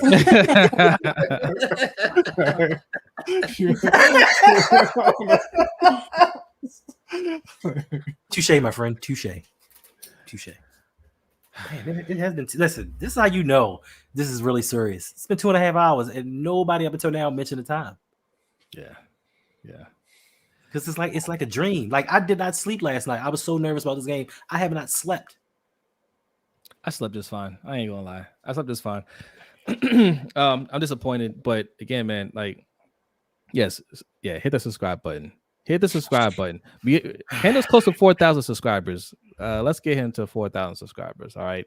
Yes. Help get us to 2,000 subscribers. Let's do it. Now, the good news is the deadline to get to 2,000 subscribers was when Lamar hoisted up the Lombardi Trophy. Okay, that will not happen this year, so we still have a whole nother season to do that. We like to get that sooner than that. Okay, we're close to 2,000. Let's modify that. To when Patrick Mahomes gets his third Super Bowl trophy. I'll tell you what, man. Patrick Mahomes better get his third Super Bowl because I do not want to hear about the San Francisco 49ers winning. Brock Purdy winning. I don't see them winning. I don't see it either, but I'm just saying. Detroit Better not win. Detroit is losing. This is a minute 37 seconds left. They've scored 27 unanswered on Detroit. Wow. But Detroit oh my God, he almost didn't make it. Oh, he didn't make it. He stepped out of bounds. That man can't turn at all. He got no agility. This is so sad. Oh, that's not LaPorta. That's why. This is so sad. We'd have been playing the San Francisco 49ers and we already beat them. Yeah, he does not have turn at all. I mean, jeez. Josh Hoffman says, I don't know what's to be done with Harbaugh at this point. He redeemed himself slightly this year, but I still don't trust him. How did he redeem himself? I want to do a separate video where we talk about what the responsibility of a head coach is. Like, what is expected of a head coach? Because anytime we say Harbaugh didn't do a good job, it ain't Harbaugh's fault. He doesn't play the game, right? You can't blame Harbaugh. He doesn't. He didn't. He didn't drop that pass. He didn't. He didn't fumble the ball there. He didn't throw that interception. What's his job? Right. His job is to put his team in winning positions, right? You didn't. Nobody like. Is it his job to call more running plays? So we're not sitting there saying, why didn't Lamar run the ball more? Right? Is it his job to get his offensive coordinator to draw plays to pick up the blitz faster? Right? Say, hey, Todd, when they're blitzing, don't have these long drawn out plays where it takes 5 seconds for a wide receiver to get open. Right? How about a quick slant? Yeah. Right. How about a check down? How about a screen? How about something other than what you're doing that's putting us in these bad positions? Like we don't get on Harbaugh for not doing that stuff. It's he doesn't play the game. No, he never plays the game. So why are we calling him a good coach at all? Because his team's winning. He just happens to be the coach of a winning team. Well, what's his role in that? What makes John Harbaugh a good coach to you guys? What makes him a good coach? His winning record. Well, and I don't know what you mean when you say what's to be done with it. Like, is he a dependent of yours? Like, is he a child? Fire him. It's the easiest answer in the world. Fire him and get somebody else. John's gonna be fine. Yeah, John has stolen so many millions from your billionaire owner. He's fine. There's nothing to be done. Just tell him to leave. Just get down. And there are so many brand new offensive minds, some up and comers out there that we could put on this team and hire as a head coach. So many. You could go get CJ Stroud's play caller right now. He didn't get a job. Bobby Slowick. That would be amazing. Listen, I'll take Brian Flores. How do you feel about Belichick? As long as he doesn't have control of the picks, I'll take him. Because I don't listen. I don't know who I was listening to, but somebody was saying something about. They said, "Listen, a lot of people don't know this, but Bill Belichick knows football. He may not be able to pick the players, but he can coach wide receivers. He can coach quarterbacks. He can coach any position on the field. He knows football that well. And I trusted him to do that. And I trusted him that he would keep this defense at the same level that it is or take it to new heights. And if he hired the right offensive coordinator, we could win 6 Super Bowls. So I would take Bill Belichick. Hey, Crazy. Don't care if it's awkward for John at home. I'm not John. Don't live by John. Don't care. Yeah. Listen, he's stolen so many millions, he can buy a new home. I'm sure they have enough acres in between them to where they don't actually have to see each other. Right. Yeah. It's a lot. They don't have to go all the way into the deep parts of the backyard. Yeah. How about did pick Monken based on his sister's advice? Yeah. And that's your head coach. I don't need to interview him. I don't need to see what his playbook looks like. We can get that he's good to go.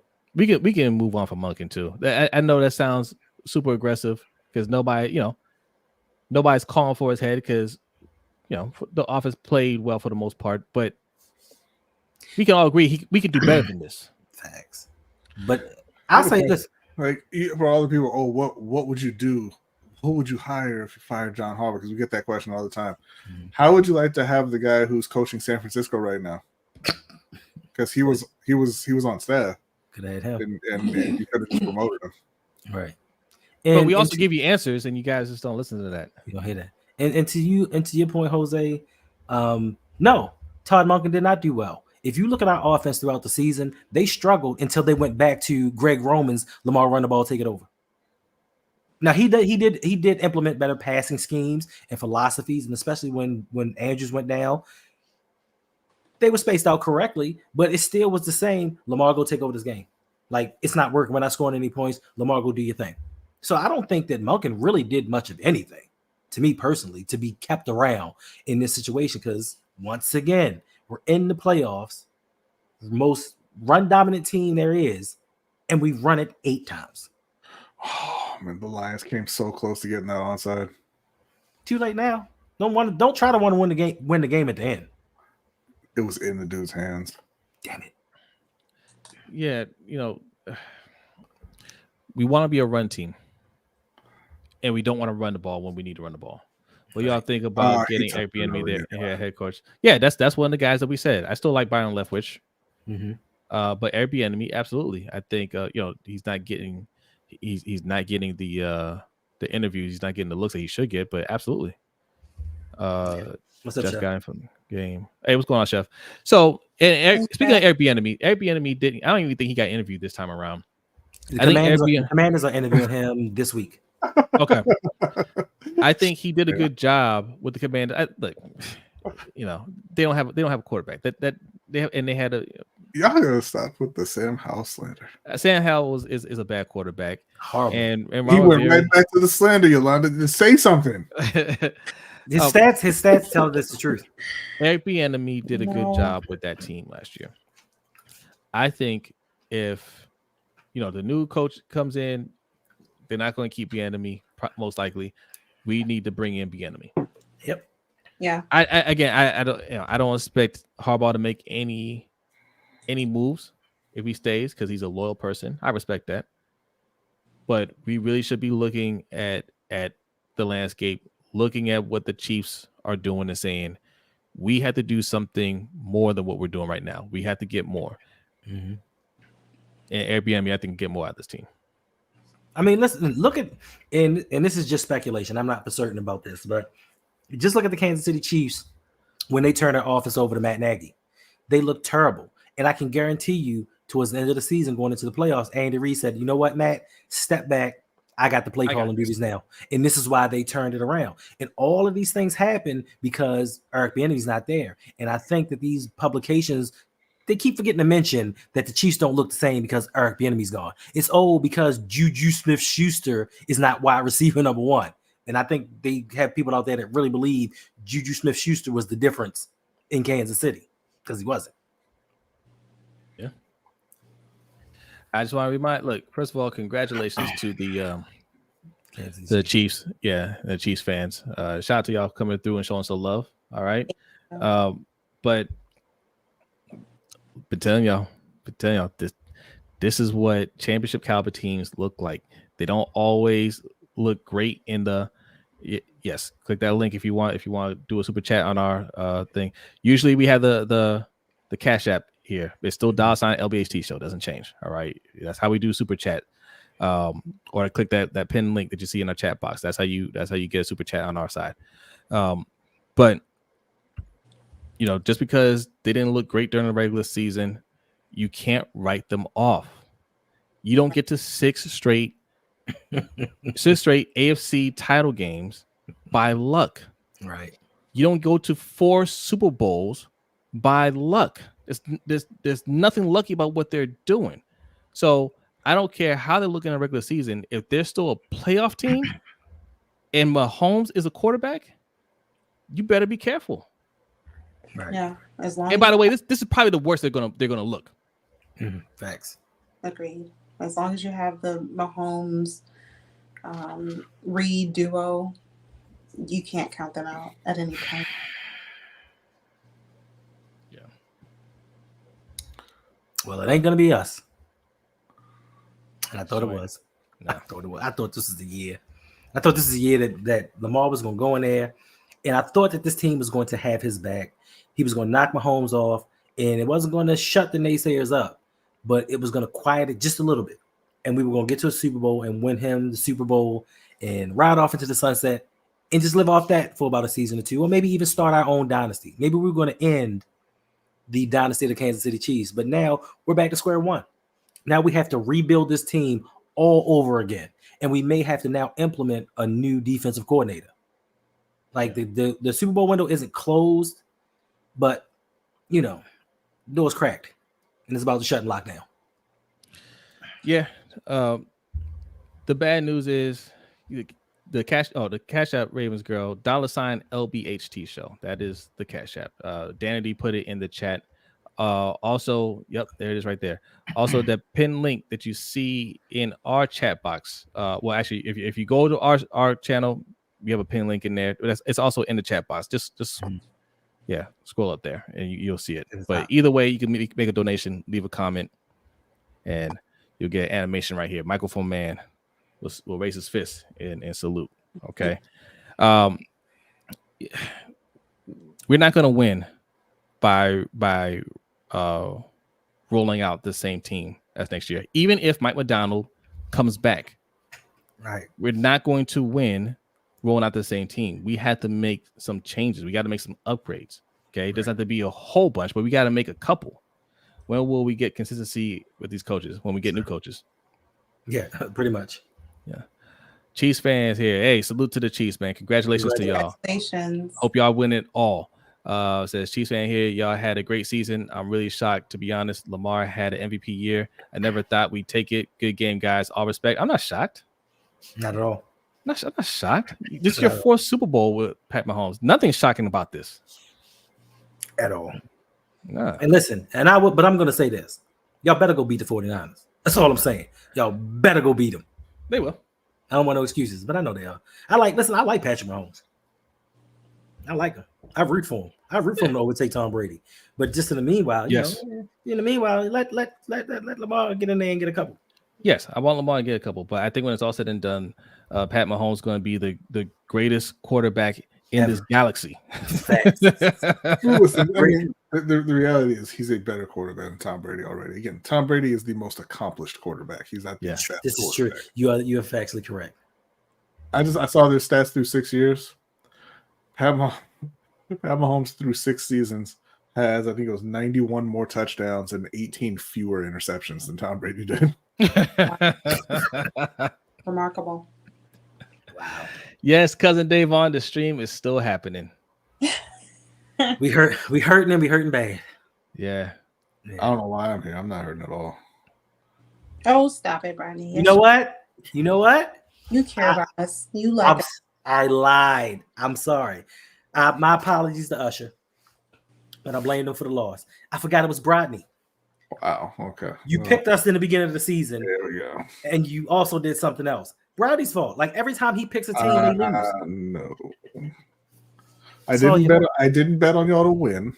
But you picked us before the season started for us to win a Super Bowl. Yeah. It's your fault. Like you're just bad luck. No. Okay, got another Dalvin Cook question. Why did we bring him in? Because y'all like signing bums off the street. Listen, I'm not gonna call him a bum, but I'm not gonna call Dalvin Cook a bum. I'm just saying I'm mad because we underutilized him. I'm not mad at all. I expected. People say he was underutilized. Did he grace the field tonight? Not in any meaningful way? Is he good enough to?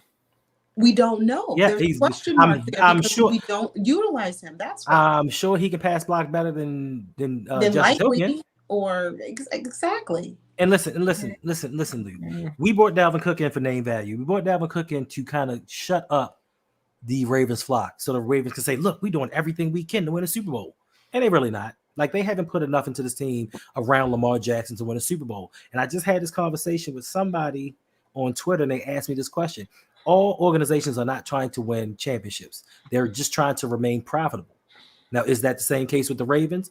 I believe so, because they have not surrounded their key piece, the best player that they have on the team. They have not surrounded him with talent. And to this day, they're still talking, let's get more defense instead of let's get people to protect Lamar. Let's get people to make plays for Lamar. And to me, that is the sign that an organization is trying to win.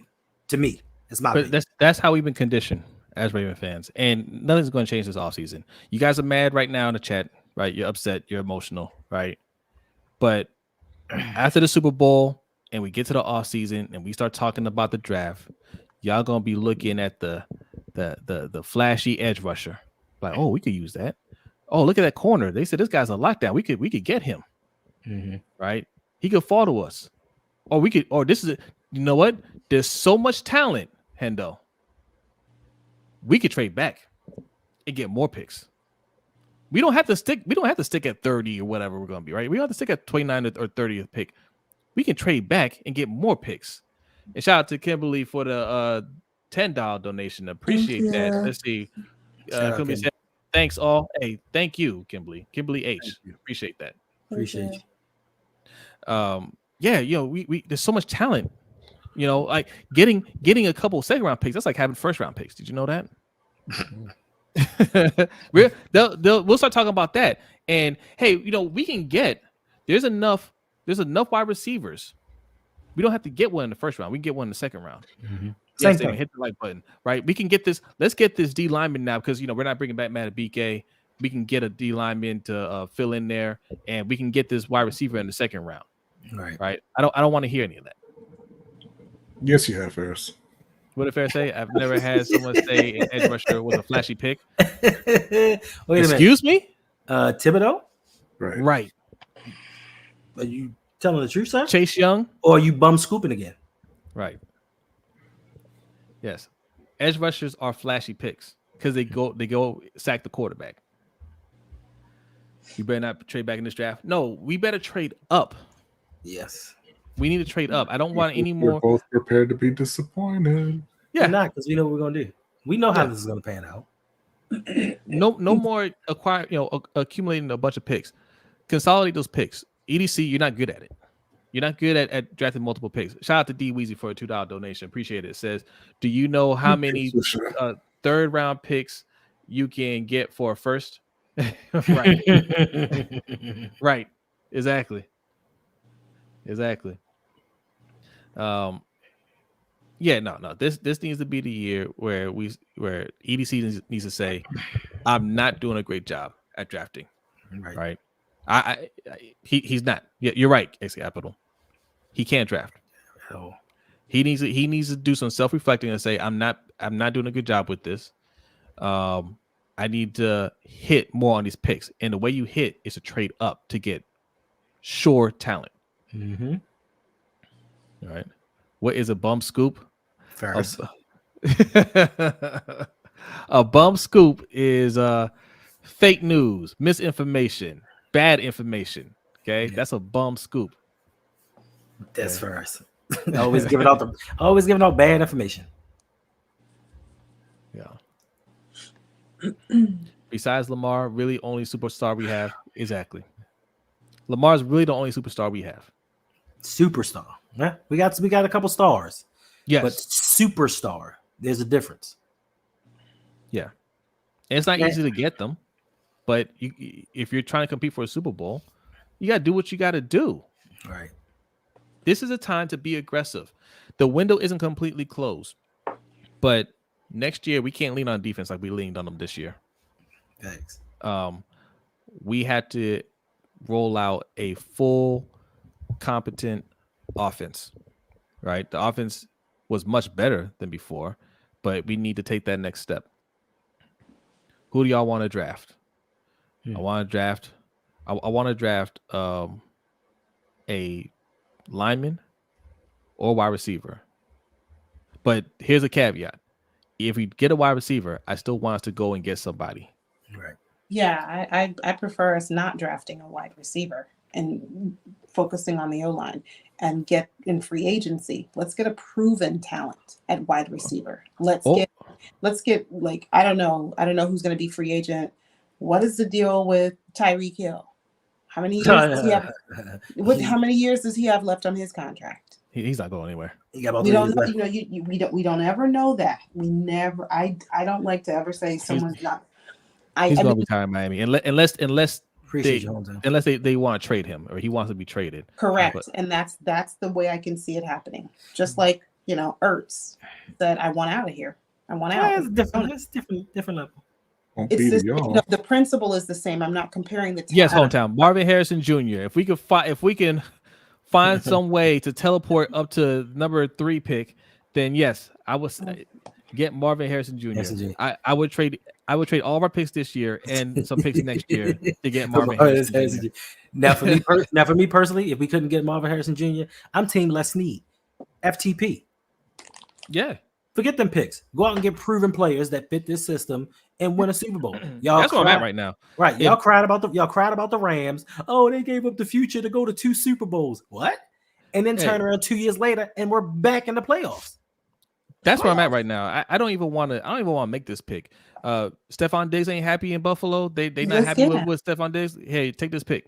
Take it. Well, okay, there you go. Yeah, I don't want to make this pick. I don't want to waste any more time with rookies. Right? We need to win. Derrick Henry gave his parting speech to the Titans. Let's go get him. No, Ravens that's not. girl. Yeah, people are going. They're not going to make that. I mean, you'll have some haters I'm gonna say that try. about Purdy, but he had his chance to prove himself, and it didn't work out for him. So nobody's going to be making that talking point. And no, they will. They will because they're going to the Super Bowl. they're going to the Super Bowl. They're probably not going to win. And he's probably not going to play well. If we're being honest. He might not play well, but his supporting cast will. They will carry him, even Evans if and Sanders as free agents. Yeah. Yeah, I've been ignoring all of that. No Twitter, no nothing. likewise. No. Well, I mean, we stopped doing that a while ago. I don't watch that much. I catch clippings from Certain social clips. media. Right. I already be out there watching it like that. Yeah, we need Diggs. We need to get a Diggs. Yeah, Higgins or somebody like that. Somebody that can really go out there and make plays. And to go along with it, we need a new offensive coordinator. I don't think we're going to get rid of Harbaugh. I think we should, but I think we just need to do more with the offense. It has to be more on the offensive side than the defensive side, man. So our tweet says, since our Super Bowl 49ers have been back to Super Bowl 3 times, the Ravens 0. Yeah, they haven't won any though. But yeah. You laughing, Brandon, but this is a high possibility. I'll take him in the playoffs over any wide receiver we have right now. Yeah, I would absolutely take him. Please let us have him back. But also get Marvin Harrison Jr. Yeah, just how we scheme with the offense. Yeah, ultimately it falls on Harbaugh. This is what we're talking about coaching, right? That offense, slow developing, not picking up blitzes. Lamar needs to understand when his guys can't get open, he has to run. No, he doesn't have to run. He shouldn't have to run. He's a quarterback. What you're trying to say is that Eric DeCosta and John Harbaugh and Todd Monken need to understand that these guys can't get open consistently and get better players. It's not on Lamar to run. He ran enough. How much do you want him to run? And then when he gets hurt, oh, why is he running and getting hurt? Again, so injury prone. He shouldn't have got that money. I mean, let's see. Lamar had 8 carries for 54 yards. How many? He was the leading carrier on that team. Gus Edwards, 3 carries, 20 yards. Zay Flowers, 2 carries, 4 yards. Justice Hill, 3 carries, 3 yards. Why is it on Lamar to run the ball? I wouldn't want Stephon Diggs, man. Stephon he's only happy when he's unhappy. That's fine. But he has not been a problem. He was a problem in that over this last month in that game. Yeah, maybe that one game. But listen, Damon, you said Diggs leaving the Bills. If the Ravens let him go to another team, they failed Lamar. They've already failed Lamar. They had 2 opportunities to get Stephon Diggs. Stephon Diggs went to the University of Maryland. He went to the University of Maryland with my son.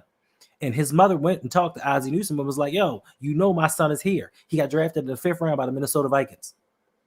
We had the opportunity to draft him. We did not do it. Then when he wanted to trade out of Minnesota, we could have traded for him because we needed a wide receiver that season.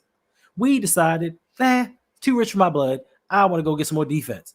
We've already failed Lamar, and we've already failed this team. Like, we had 2 opportunities to get Stephon Diggs, and we turned them down. Something needs to be done this offseason. I do not want to see us go and get, 12 picks and make all those picks and pretend like we're going to do something next year. Diggs' contract is too high. Stop. Is Roquan's contract too high? $100 million for off-ball linebacker that hurt Houdini's in the playoffs? Is Marlon's contract too high? Take some from him. How about that? Is Marcus Williams' contract too high? But no, it's not too high. You know why? Because we don't need to bring back Patrick Queen. We don't need to bring back Matabike. There's your money right there. Facts. There you go. Right. Right. I don't want to hear anything about costing too much. Whatever it costs, we don't have, get it from the defense. Yep. Restructure somebody. Who would you rather have, Lamar or Caleb? Caleb who? And then that's talking about Caleb Williams. Williams. Man, get out of my face. Get the hell out of my face. TJ. Let me ask this question, TJ. What has Caleb Williams done in the NFL? Does he have 2 MVPs? I'm sorry. Does he have a unanimous MVP and another MVP? He's done nothing. We don't even know if Caleb Williams is going to be good. We expect him to be good. We don't know. So why would I risk an unknown for something that I know? And someone that I know is a winner. Lamar ain't old, TJ.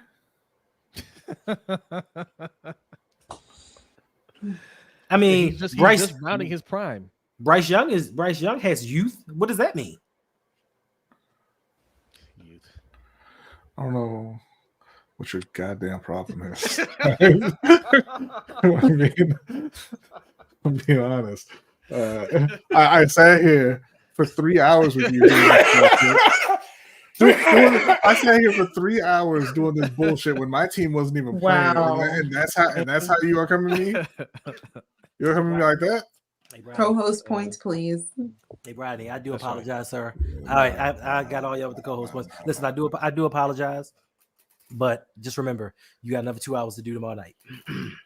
I ain't going on that show tomorrow night. It This is won't be 3 hours. I'm done talking about this. It's not even my team.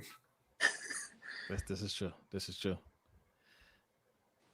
Yeah. I'm a USC fan. I love Caleb, but he ain't better than Lamar. Stop it. Yeah. I mean, this is obvious. This is just talking points. You're gonna get a lot of strong reactions after a loss, right?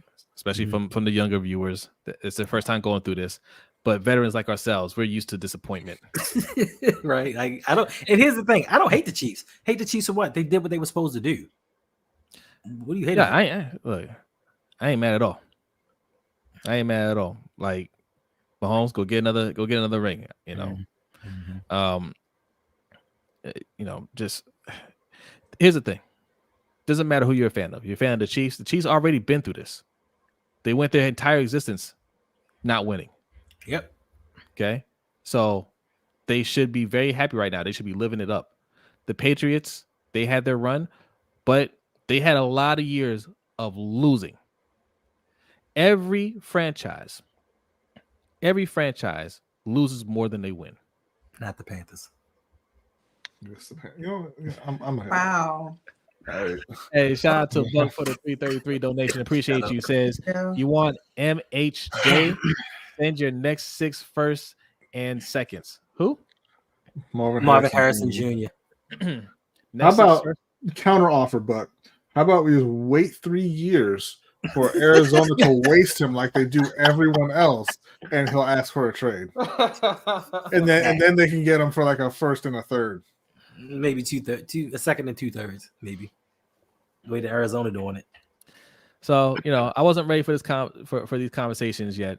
Henny on fire tonight. Facts. I wasn't ready for these conversations, but we'll have to start talking to Chris, just joking, and putting together our draft board. Start looking at some prospects and see who are some good prospects to take at our spot, and what can we get for our first round pick.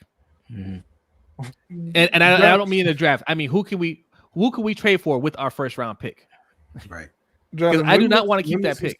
When was Purdy Superman for his team? So I'm looking, and what I see here is 267 yards, a touchdown, and an interception. And it should have been 2-3 interceptions and 48 yards rushing. So he had the exact same day that Lamar had, essentially. Right. With the difference being Deebo Samuel had 89 yards, Ayuk had 68 and a touchdown, Christian McCaffrey had 132 and 2 touchdowns. That's the difference. Like he performed the same way Lamar did. Right. He had the same production that Lamar had today. But it's different. Yeah, always is. Christian McCaffrey, 20 carries, 90 yards, 2 touchdowns, and then 4 catches, 42 yards. Yeah. Wait a minute. Are you telling me a running back had 20 carries? Yeah. Where did he do that at? Our running backs combined didn't have 20 carries. They didn't have 10 carries. Oh my God. This is terrible. Oh my But god. it's true. How about, hey, listen, TJ, how about this? How about the coaching staff, the play calling, and just the players? How about they killed the Ravens today? Not the penalties. They just did. Them just not having the discipline to be strong enough in their conviction to know, hey, these guys are baiting me. These guys are trying to get me to do things I don't normally do to get some free yards. And we said, oh, guess what? I'm going to do it. Oh Take my that. god. Oh my god. He actually responded with, "It's different." Ooh. 58 yards from Brock Purdy is a Superman game. Yeah, it's different because they won. Had we pulled out this win, you guys would be saying Lamar's awesome, but we didn't win. So you're saying he played terrible. Yeah. But nobody's saying that Harbaugh coached terrible. Do you, I want the chat to respond. Both our chats. Do y'all want Harbaugh back here next year? Do you think we can run it back with Harbaugh and get to the Super Bowl? I know there's some, no judgment. I know there's some people out there that feel that way. Hey, we won a Super Bowl with Harbaugh. We can win another one with Harbaugh. I know you guys think that. We've had some good years. This was an excellent year for us, right? Mm-hmm. Do you feel like next year we can run it back and we can get over the hump and beat the Chiefs next year? My answer would be it depends. It really depends, and it depends on who the alternative would be. It would be anyone else, Yolanda. Wait, I'm not. Can y'all help me understand this moment? She said, I don't understand. That's what she meant to say. I do not understand. We had 8 carries for the game. This is beyond a coaching issue. Don't the coaches call the plays? No, I was just saying it's a coaching issue. No, she's saying she's saying they're horrible. Yeah. Okay. Yeah. I'm just trying to. I misunderstood. I'm sorry. Yeah. Yes, they're terrible. John Harbaugh doesn't do anything in Baltimore. He doesn't run the offense. He doesn't run the defense. You know, he's a rah guy, and he's not great at that. Doesn't know when to call timeouts. They always come out, flat in really big games where they have big expectations. Thanks. Well, usually not 100% of the time. I don't want to say that. You know, they came out and they beat the hell out of San Francisco and Detroit. But regular season. I mean, they're a lot like Carolina was when they went to the Super Bowl last. They're built to lean on their superstar quarterback and not give him any help. They had a poor play caller in Carolina too, but they said, "Hey, don't worry, Cam will fix it." Damon says he'd give Harbaugh one more year. A lot of no's. I mean, some people like Harbaugh. This was a good year, and I can see why people would think, "Hey, we do a couple things differently next year, we can win it." But history shows, we'll say it again, because people are coming in here, they're just coming in and they're listening to us for the first time. There has never been a quarterback and coaching combination that has been together for more than 5 years and won a Super Bowl. Okay, if they haven't done it within that first 5 years, right? If they haven't done it within that first 5 years, they have never done it. This is year 6 for Harbaugh and Lamar. So history says, and it's not an accurate thing. I mean, they could be the first to do it, but history tells us it's likely to not happen. Jonathan, this is not the first time that this has happened in a playoff game for Baltimore, and it is not the first offensive coordinator that it has happened with. It's, in fact, the third offensive coordinator that it's happened with. So whose fault is that? Because either he's telling them to call the plays a certain way, coach a certain way, or he's so goddamn stupid he hired the same person 3 times. But once again, run Lamar to set up the pass. Why is our first go-to run our quarterback? Not understanding. So it needs to happen if they're keeping Harbaugh. And again, I don't think any of this stuff's going to happen. But what needs to happen this offseason is you got to. Monken's going to stay. I don't think anybody's going to leave other than McDowell for a head coaching job. But a conversation needs to be had, and they need to tell Harbaugh, Monken takes over. like he's the play caller, and you have no say in it. Just like when we had Gary Kubiak, right? He didn't overrule Gary Kubiak. Gary Kubiak ran the offense, and Harbaugh had no say in it. Same thing needs to happen with Todd Monken. If we're keeping Todd Monken, it's Todd calls the plays, right? he handles the offense, and you handle everything else, right? But you don't have any input in terms of what he's going to call, because this is clearly Harbaugh, right? We ran the ball well all the way up until this week, and we decide not to run. Hey, Jonathan, did they play to their strengths? I mean, he may be y'all ever play high level football? What does that mean? It might be a reason for it. It might be a good reason for it, because I had this conversation with somebody else before. Wait, Jonathan, did you? I don't know who you are. Yeah, because I'm just going to explain. There are a lot of high level coaches in the NFL that never played football, high level football. I don't understand what this question has to do with anything. Yeah, what are you trying to say? So we haven't played high level football, neither have you. We can't speak on it. You play high level football? Where'd you who let me Google you. Jonathan Mann. Let me see. I'm just trying to find out what the basis for this conversation is. Are you trying to say that the coach is doing something that we are unaware of? He had his team prepared to play this game like he does every single season? Like we're the most run-dominant team in the NFL? If they play to their strengths, he said no, they didn't play to their strengths. So what point are you making, Jonathan? Jonathan Mann, where did you play? I've never heard of you. I mean, you could have been before my time, or I don't know. You guys remember Jonathan Mann? I don't. Okay. And don't tell me college.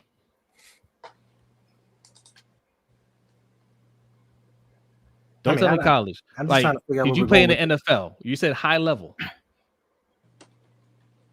Played pro football in Europe. Okay, so you haven't either. All right. So no, but I'm trying to understand where are we going with you're saying that I think that this isn't the first time that they've looked like this under John Harbaugh. It's not the first offensive coordinator where they've looked like this under John Harbaugh. And you said that they didn't play to their strengths, right? So I'm trying to say where you're going with that, Jonathan. Are you saying that they should go ahead and fire him? Right, because my thing is this. You said they didn't play to their strengths. Who is that on? Is that not on the coaching staff? I'm a little confused with this. They didn't play to their strengths, but the coach told them to play to their strengths and they just ignored them. But listen, this is y'all guy. Nice. Okay, that's good for you, Jonathan. Look, and look, I'm pulling your leg here a little bit, right? Talking a little trash. That's good. That's good for you. But that doesn't your experience as as a football player does not supersede our knowledge of football. Like, we don't have to play the game to have a level of knowledge. What level of football did John Harbaugh play? Did he play high level football? He did not. Oh, okay. But you're saying it's on the OC. Brian explained to you this is the third OC this has happened to. Who keeps hiring these OCs?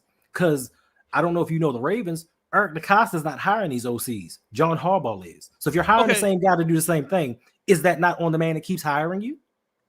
I'm not understanding. So should we fire Tom Monken then? So the Ravens fired Tom Monken. While Harbaugh's dodging all these bullets,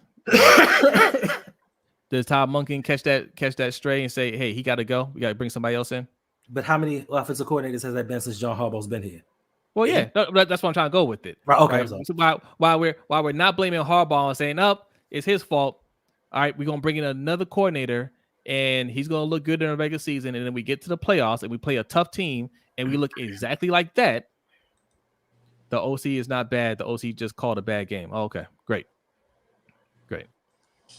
Did he call the same game that the previous OCs called in the same situations? Giro, remember, you're new here, Jonathan. We had this conversation in the last 2 years. This is exactly what people said about Giro. He's not bad. And if we get rid of Giro, who are we going to replace him with? Right? Tom Monken ain't great. Marty Morningwig, how can we let him go? Right. Tom Monken ain't great. He's not. He's just better than Giro, and that is a very low bar. Mm-hmm. I won't call him bad, but he's just, like I said, he's just better than Giro. We can do better than him. All right. and don't don't come in here and try to flex your NFL Europe muscles on us again. All right, how dare you?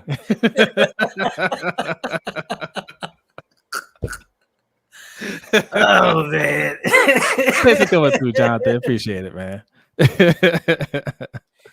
To answer your question, he did call a bad half versus the Texans until Lamar went to him and said, bruh, what you're calling is some BS. It's not working. So your quarterback had to call you out and let you know we're not doing things right. And then they turned it around. So we go from the first half of the Texans game to all of the Kansas City game. He called a bad game. They made some good adjustments, but Jonathan, this is my point. I don't think Tom Monken's a bad coordinator. He's not. He's not great, but I don't think he's bad. But it's the problem is the common denominator, the head coach. Every time we get to these games, this is exactly how we play.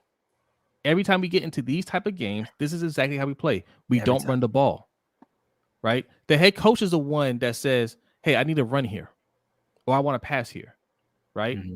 And then the offensive coordinator is gonna run a play out there. But the head coach is the ones that's telling you in the situations what he wants you to do. 6 carries from your running backs. That is not Todd Monken, right? Because if that was Todd Monken and Harbaugh didn't want that to happen, at halftime he would have heard it. Thanks. At halftime he'd have been like, "What the hell are you doing? Run the ball." Thanks. And we'd have gotten a lot more runs. But he was cool with it. Everything was fine because he didn't want to run the ball there. 2019. Same thing. We were first seed, number 1 seed, and we ran the ball 6 times with our running back. Even though we, as in this year, led the league in rushing. You lead the league in rushing with 156 yards per game, and you attempt 6 rushes with your running backs. Like I'm not comprehending why you don't think that these common denominators. It's not coincidence. It's John Harbaugh saying, yes, we're hiring this man to be our offensive coordinator, but he's still going to run my plays. Pull up his other comment. He said, that's exactly my initial point, was that Lamar should have took it upon himself to call plays. You're putting it on Lamar again. So he has to be the coach too? And if he has to take it upon himself, if he has to say, nah, that play, that's no good. I'm gonna start calling the plays. Then what's the job of the coaches? Yeah, so Lamar has to be one of the top quarterbacks in the league. He's got to be your run game, and now he's got to call plays. And y'all think that John Harbaugh should still have a job? Right. What do we have John Harbaugh around for? And one of the leading wide receivers. What's up, attitude? That's what big time players do. Jonathan. So Andy Reid don't be calling plays. So when have you seen Pat Mahomes just say, "Hey, this plays aren't working. I'm gonna call it myself. I'm gonna call these plays myself." Was Brock Purdy calling all the plays in that San Francisco game, or Jared Goff? Josh Allen, was he calling plays? CJ Stroud. It's always on Lamar to be the only one that has to do and go above and beyond other players. Oh, okay. Big time players make big time plays in big time moments. So cliches. Thank you, John. What quarterback other than Aaron Rodgers, because you only know that because he's so vocal about berating his coaches. What other quarterback just says, this isn't working, I'm gonna just call my own plays? I'm not talking about making checks. He did that. Right. And my thing is this. Also, you talking about him calling his own plays, isn't it also dictated by the personnel that's in at the time? Like if you got certain personnel in the game, you can't just start calling your own plays. You can make checks, but just calling your own plays when you got 2 tight ends and a 300-pound fullback in there and it's 3rd and 12, like, you're making excuses for this head coach. And the thing is with us, we've gone through the same thing over and over and over again, and nothing seems to be working. Nothing seems to be changing. Now, if John Harbaugh the second time would have said, all right, we're going to try this and we lost, cool. Then we get to this game and he tried something different, we lost, cool. I understand all of these things, but he's doing the same exact thing, hoping for different results. And to me, that is the clear definition of insanity. And I guarantee you next season, we'll lead the league in rushing again, and we'll get into the playoffs, and he'll have his offensive coordinator try to throw the ball. And then we'll sit here again wondering why we didn't win in the playoffs. And it's like, well, it ain't the head coach's fault. I know we keep trying the same thing and it's not working because teams are figuring us out, but we need to give them one more shot at it. Hey, shout out to Mark Aldridge for subscribing. Appreciate you. Thank you. Appreciate you. All right, so my camera went dead. I'm charging it now. Not sure how much longer you want to go, Hendo, but yeah, appreciate you. Mark. Yeah, thank you. I'll charge this up. So people want to donate, you'll get the animation. Harbaugh is a sloppy coach that doesn't do enough. Period. He's been coaching this team for a long time, and I think, again, I don't think he's a bad coach, but he gets accolades that he benefited from the tail end of Ray Lewis, Ed Reed, Suggs, nada. He said no matter coaches, at the end of the day, players play. All right, so coaches don't matter then. So right, what is their purpose? Why are they getting all this money? Why are they paying him all this money? Why are they about to give the other Harbaugh close to $100 million if coaches don't matter? I mean, because I guarantee you he'll get something out of Justin Herbert that those other coaches didn't. I mean, look, I'm fine if you feel that way. Again, cool. I'm not. If you feel like my coaches don't really matter, players gotta play. Cool. Then we gotta get better players, right?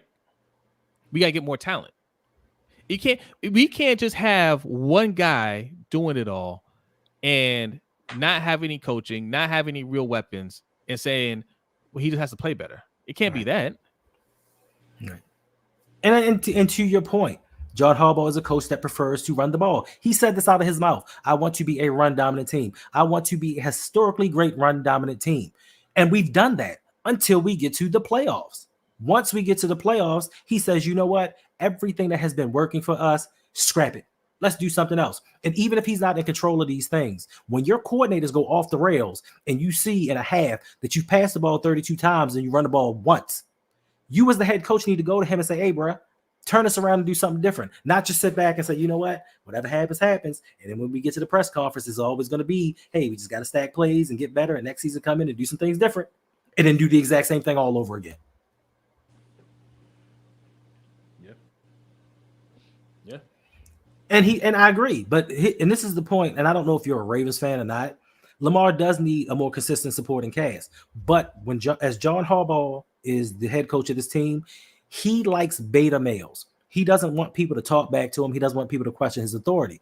And it's kind of hard to bring these guys into the organization to play when you're looking for quiet boys. You're getting these Kamale Correas and Bronson Kafusis when you should be out there getting talent, because these guys are good character guys, never asking if they can play football. Because they're good character guys, that's who we bring in. And we expect Lamar to go out here and make miracles. When he doesn't make miracles, we blame him for everything that goes wrong, and it's nothing on the coaches. Part of this roster building, this roster organization, has to do with John Harbaugh and his personality. And I hope that you know that. I hope you know he has say in some of the personnel, and they're trying to build a team around him. And the people that he likes, they're trying to make him comfortable and make him happy. Ed Reed said, yo, when John Harbaugh first came here, I couldn't stand him, and we had to have a little talk because he was coaching a little too hard. He was saying some things out of his mouth that wasn't conducive to us being a family, us being a team. During the Super Bowl run, they had the mutiny because John Harbaugh thought he was somebody that he really wasn't. Once he won that Super Bowl, it went to his head and gave him a bit of control that other head coaches don't have. Not too many head coaches can go over top of their general manager's head and make certain moves. So when they build this team in the image of Jonathan Harbaugh. And it is truly horrible. Thanks. I mean, I think that the general manager and head coach let him down. I mean, of course they did, but they constructed this team. They constructed this team to be a defensive squad. They said, we're going to go ahead and pay top dollar for a linebacker, top dollar for a safety, top dollar for a corner, and the offense, whatever happens, happens. Lamar's going to go ahead and make plays for us, so we'll give him a couple of pieces. He showed us he can do it in 2019. He showed us he can go out there with the bare minimum, make plays. So let's keep taking away and see how much more he can do and keep building on the defensive side of the ball. This is on them. As much as John Harbaugh will get in front of the camera like me and Lamar, we're buddies and we hang out and I love him and that's my guy. Not once has John Harbaugh ever said we need to get Lamar the weapons and the protection that he needs to get us over this hump and get us to a Super Bowl. He's never said that. Even when Lamar was going through the contract negotiations, he kind of took a step back and was like, Lamar's Lamar, and whatever happens, we'll let it go. So yeah, I don't trust John Harbaugh, and he's not a good coach. And somebody said it in the chat. How many Super Bowls has John Harbaugh won since Ray Lewis? And I'm not even going to say that. You had 2 periods of John Harbaugh. You had the period of John Harbaugh with Flacco, Ed Reed, and Ray Lewis. And they went to a couple of AFC championships. They went to a Super Bowl and won it. They retired. Then you had that period in between right before Lamar. They went to the playoffs one time. And that was in 2015 because we brought in Gary Kubiak, and we keep talking about this. They went above his head and brought in an offensive coordinator that can actually coach. He went and won one. He went to that one playoff game. We should have won that. I'm not going to get into that one. Then we skip. Don't go to the playoffs again till we bring in Lamar. Now, my thing is, in between Ray Lewis and Lamar, this is where John Harbaugh, to me, in my opinion, showed me the coach that he really is. And he showed me he cannot coach a team without a bunch of superstars on it to make up for his coaching deficiencies. So that showed me that. So now he just sits back. He doesn't call any plays. He lets his coordinators run things till we get to the playoffs and things go downhill. And everybody says, well, he's a great coach. We can't let him go. Who else could we bring in? We could bring in a lot of people because I've watched team after team bring in young head coaches and turn things around. The Bengals have turned it around. The Browns have turned it around. The Rams have turned it around. The Bills have turned it around. You have all of these franchises, and we're stuck in the same rut, running the ball consistently throughout the year until we get to the playoffs. And then we sit there and want to be somebody that we're not, and then sit scratching our heads like, I don't know why we didn't win. We gave it our best shot. Let's get some more defense. All facts. I'm sorry. Hashtag defund the defense. All right. It's fun when they're doing their thing and they're holding teams and we're blowing teams out. It's all fun. But when it really comes down to it, when we need to actually win, you can't rely on the defense. Not in today's NFL. Defense did great. Held a team to 17 points in today's NFL. That's a winning defense. But it wasn't enough. Now, the defenses that you guys are used to hearing about or watching around here are the Ray Lewis, Ed Reed, Haloti Ngata, Terrell Suggs. That's not realistic. Okay, that never happens for a team. When you have a defense that can just, you turn the ball over? Well, we're going to force a turnover. You didn't get points? Well, they're not going to get points. Oh, you didn't get points again? Well, they're not going to get points again. They gave up nothing. That is damn near impossible to do. Right. But you talk about special, that's what they were. If we can't score, then you're not going to score. Right. If we continue to not score, we'll just score for you. That's not this defense. And you shouldn't expect them to be that. Yeah, this needs to be about the offense this offseason. Plain simple. And I don't even want to I don't even want to use our pick. I want to trade that. Lamar's throwing that wobbly nose ball too often. What does that have to do with anything? You have millionaires out here that's paid to catch the ball. That ball wasn't wobbly when it went to Nelson Aguilar on that third down, and he just dropped it. Guess what? Mahomes throws a wobbly ball sometimes too. How about that? Tom Brady threw a wobbly ball. Kurt Warner threw a wobbly ball. Peyton Manning, that was a signature. Oh yeah, Peyton Manning. All right. So my thing is, why do we nitpick and hold Lamar to certain standards that we don't do to these other players? Like, I don't understand it. So let's get this right. So Lamar has to run the ball more. Right. Okay. He has to throw a aesthetically pleasing pass. Okay. It has to be a perfect it has to be a perfect spiral. Facts. And he has to call plays as well. Right. Got it. Oh, and he's got to catch his own passes. Yes. Mm-hmm. He's got to be one of the leading wide receivers. You know who didn't do that? Tom Brady. Because I remember when his wife told somebody else, Tom can't throw the ball and catch it. Lamar did. Mm-hmm. How about that? Yeah. Yeah. First of all, Lamar does not throw like prime Tebow. Please stop. Please stop. He stopped. I gave him a short time out the first time. Nah. Oh man, listen, y'all been rocking with us for 3 hours and 33 minutes. Don't get used to this. No. Yeah, we don't go over 2 hours normally. Never again. But it's a special occasion. We're letting everybody get it out of our system because listen, we know the haters are gonna come. We know that people are gonna be trolling us, and we have to sit here for another off season and go into a season saying, "Hey, I wonder what this season is gonna look like," and hopefully everybody stays healthy. Throw a lot of bad passes, but they don't talk about that. Mahomes threw a lot of bad passes. Yeah, absolutely. Totally agree. Had it not been for Lamar, Harbs would have been gone a long time ago. That's a fact. In between 2012 and before Lamar, what did Harbs accomplish? Nothing. So it shows that he is not a good coach. We all know Harbaugh was on his way to get fired before he started Lamar. Literally 1 week away from being fired. Yeah. Right. I thought Yolanda took a nap. He was that close to being fired. He should have just been fired. Right. We've had some good regular seasons.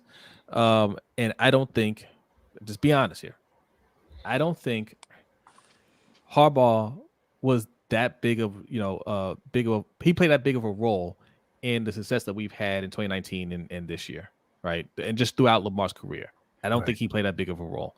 I think sometimes he did good enough to kind of stay out of the way a little bit. Mm-hmm. But then he just ruined it in the playoffs.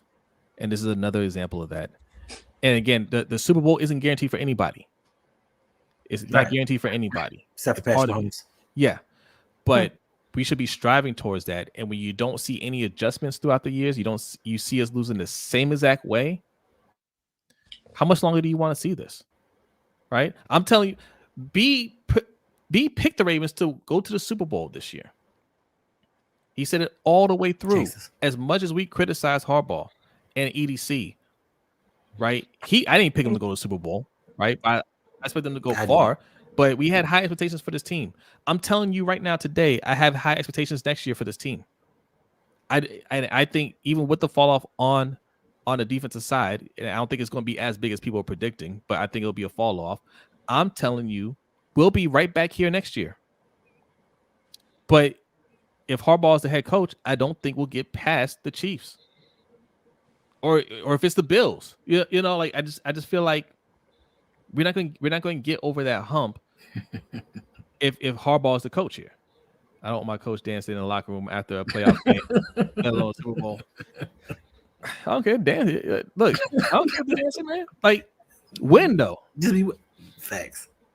Y'all loved him dancing last week. Right. Facts. That was pretty funny. I don't think this one was worse. We lost in the AFC title game. Right. Losing to a team that you should dominate is always worse. We should have dominated the Titans. Facts. Losing to a team that's been to the Super Bowl 4 of the last 6 years, it sucks. But it's not worse. Right. Yes. I mean, going back and looking at the plays you should have made to win the game, that's gonna hurt. Knowing that we had it. And look, I feel bad for Zay Flowers. Me too. Because he was just trying to make a play. He'll come back better next year. He's competitive. Him and Lamar, I don't have any doubts about them. The rest of this team, we got a lot of work to do on the offense, guys. Odell, if we bring him back, he's a role player, right? 2019 was worse. 2019 was much worse. But we have running back. If we keep that draft pick, running back might be the move. I would say we need to get a running back, like a real running back that can carry the ball. Right. More than 3 or 4 times. Well, but that's not on the running backs. All your running backs can carry it more than 3 or 4 times. Your coach will not allow that to happen. Well, that's true. Facts. As I said, that's why I always said that the J.K. Dobbins was a wasted pick, even though he was a good player, because they refused to use it. So what's the point? Shout out to KP for donation. He says, sent the donation on PayPal. I don't know if it went through. I don't know. This one went through. Did you want to say something? Donation. Put it in the chat.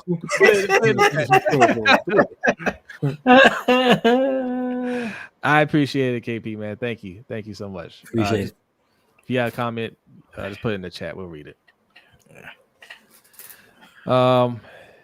isn't Mitchell a good running back? I don't know. He played 3 games. You want to? I mean, I'm not putting the future of our backfield on a undrafted rookie that played three games. I need more than that. To his knee up. Right. That was the second time he got hurt too. Yeah. I don't want to hear any more about Keaton Mitchell, guys. That's what I'm saying. I don't want to hear any more about that guy. Go and get Saquon Barkley. We can just sign him. Yes, we can. All right. Go and trade for Stephon Diggs. I don't care about his attitude. Can he catch? Right. Can he make plays? Yes. Go get him. Get Diggs, get Jefferson, get Higgins, get somebody. That's the move I want to see. I want to see us not make that pick, to be honest. Right. Yeah. Yeah. Hey, did you watch the Lions game, right, B? Yeah. How did Fred Warner and Dre Greenlaw do? Did they play pretty well? I mean, I didn't see a whole lot out there in the parts that I was seeing. I saw Jahmyr Gibbs dicing through the 49ers defense quite a bit. Let's see. I mean, I'll take Devontae Adams too.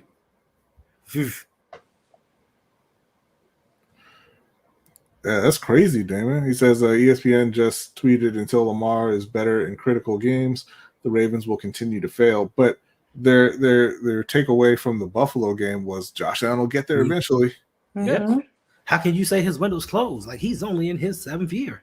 He's going into his 7th year. How could you say this? I'm waiting for Shannon Sharp to start hating again because he couldn't wait. He's waiting for this game. Like Shannon Sharp and Sherman. What's Richard Sherman? Yeah. See, Mac, we didn't have to wait. We could have got both of them. Yeah. We didn't have to wait. We could have just not both. Stop listening to the people who run the Baltimore Ravens because they are lying to you, saying that you cannot have it all. Right. Look at the other teams in the league who do have it all. Thanks. Listen to them.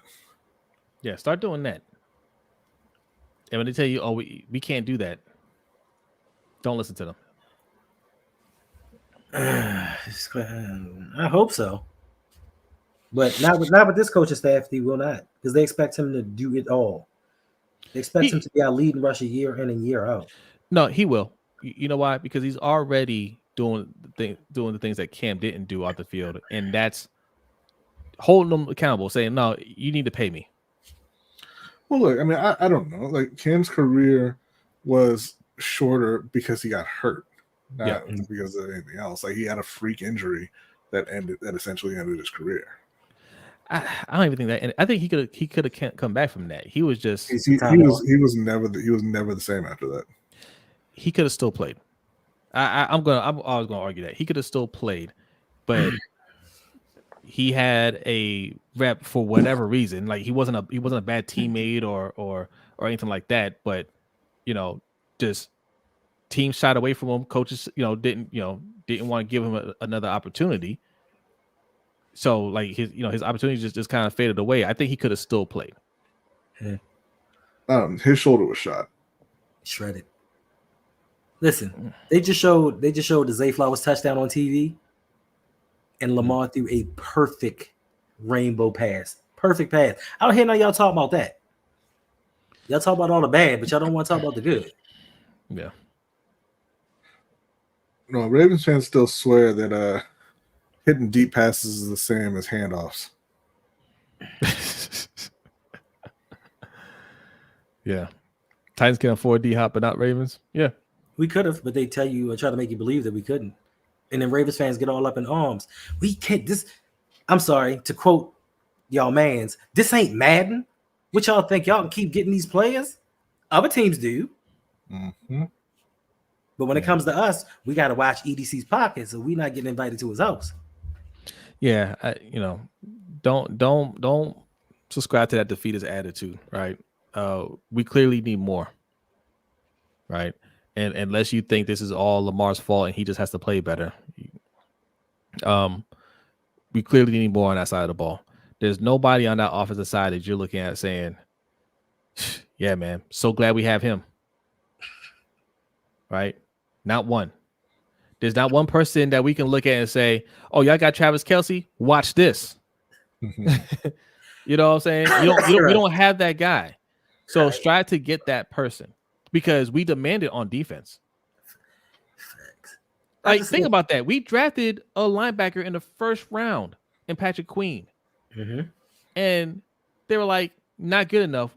Get Roquan. Yep. And y'all are like, yeah, pay him.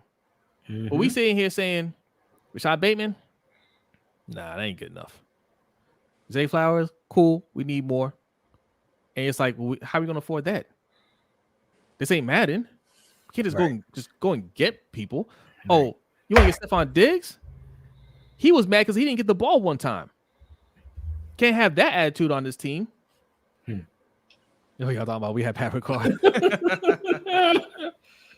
What did he do in this game? I didn't see him out there. What did his $4 million getting something do for us in this game? How was he effective in helping the Ravens in the playoff win? But we had to have him.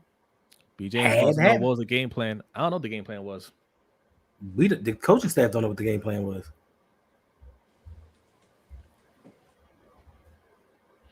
Yeah, we don't know. I'm at a loss. Once I saw us passing the ball, I was like, we're in trouble. This is history repeating itself. We are not leaning into our strength. We didn't learn from the Titans game last week. Did the same thing in the first half. Tried to be a passing team. Second half, we said, you know what? We run the ball. Let's run the ball. And we did it effectively. And we did not learn that lesson once again. Oh, that's a bad pass by Lamar. All right, y'all. We've been going for I can't believe Usher about to perform in a Klan rally. I can believe it because he's a bad person. On that note, I'm going to say good night. Yeah. Yeah, 3 hours 46 minutes. We about to get him out of here. I'm about to go get me something to eat. Before y'all leave, hit that subscribe button. All right. We have a lot of content in the off season. All right. Also subscribe to Sip to Tally Films. All right. That's where we do the Ravens Roundup every Monday night at 9 p.m. Eastern time. All right. Thank you, TJ. Thank you, everybody, for coming through on both channels. Okay. Subscribe, share with your friends and loved ones. All right. Hendo has goals here. He's trying to hit 4,000 subscribers. We are trying to hit 2,000 subscribers over on Lunch Break Hot Take. So let's make that happen ASAP. Also, we both have Patreons. Hendo, patreon.com/ROUG. Okay. Indeed. For us, patreon.com/LBHT show. You sign up to either Patreon. Okay. We have something going on in April. What's going on in April, Hendo? In April 6th, noon, we are all going to tour the Ravens Stadium. All of our patrons of mine, patrons of LBHT, patrons of OTL Mike, patrons of Coach Evans, free of charge. We're going to get a tour of the stadium, the locker room, get to go on the field and hang out and have a good time afterwards. We're going to get a bite to eat. We're trying to make some provisions now that we might possibly get the special restaurant going. But hey, if you haven't already, make sure you sign up. The tickets are limited. We have limited spaces. So if you are already a patron, or if you're going to become a patron, let us know immediately. There you go. All right. And again, patreon.com/ROUG. That's for Hendo. Patreon.com/LBHT show. That's for Lunch Break Hot Take. All right. It's little as $5 a month. And trust me, we give you all, we give you everything for our prices. All right. Thanks. So, all right. Are we good? We good. We out of here. All right. We'll see y'all tomorrow night on the Ravens Roundup. And Hendo, you'll see Hendo dropping the hot fire all week. And then Wednesday night, 7:15 p.m. is where you can find the LBHT show over on our channel. All right. Appreciate y'all. All right.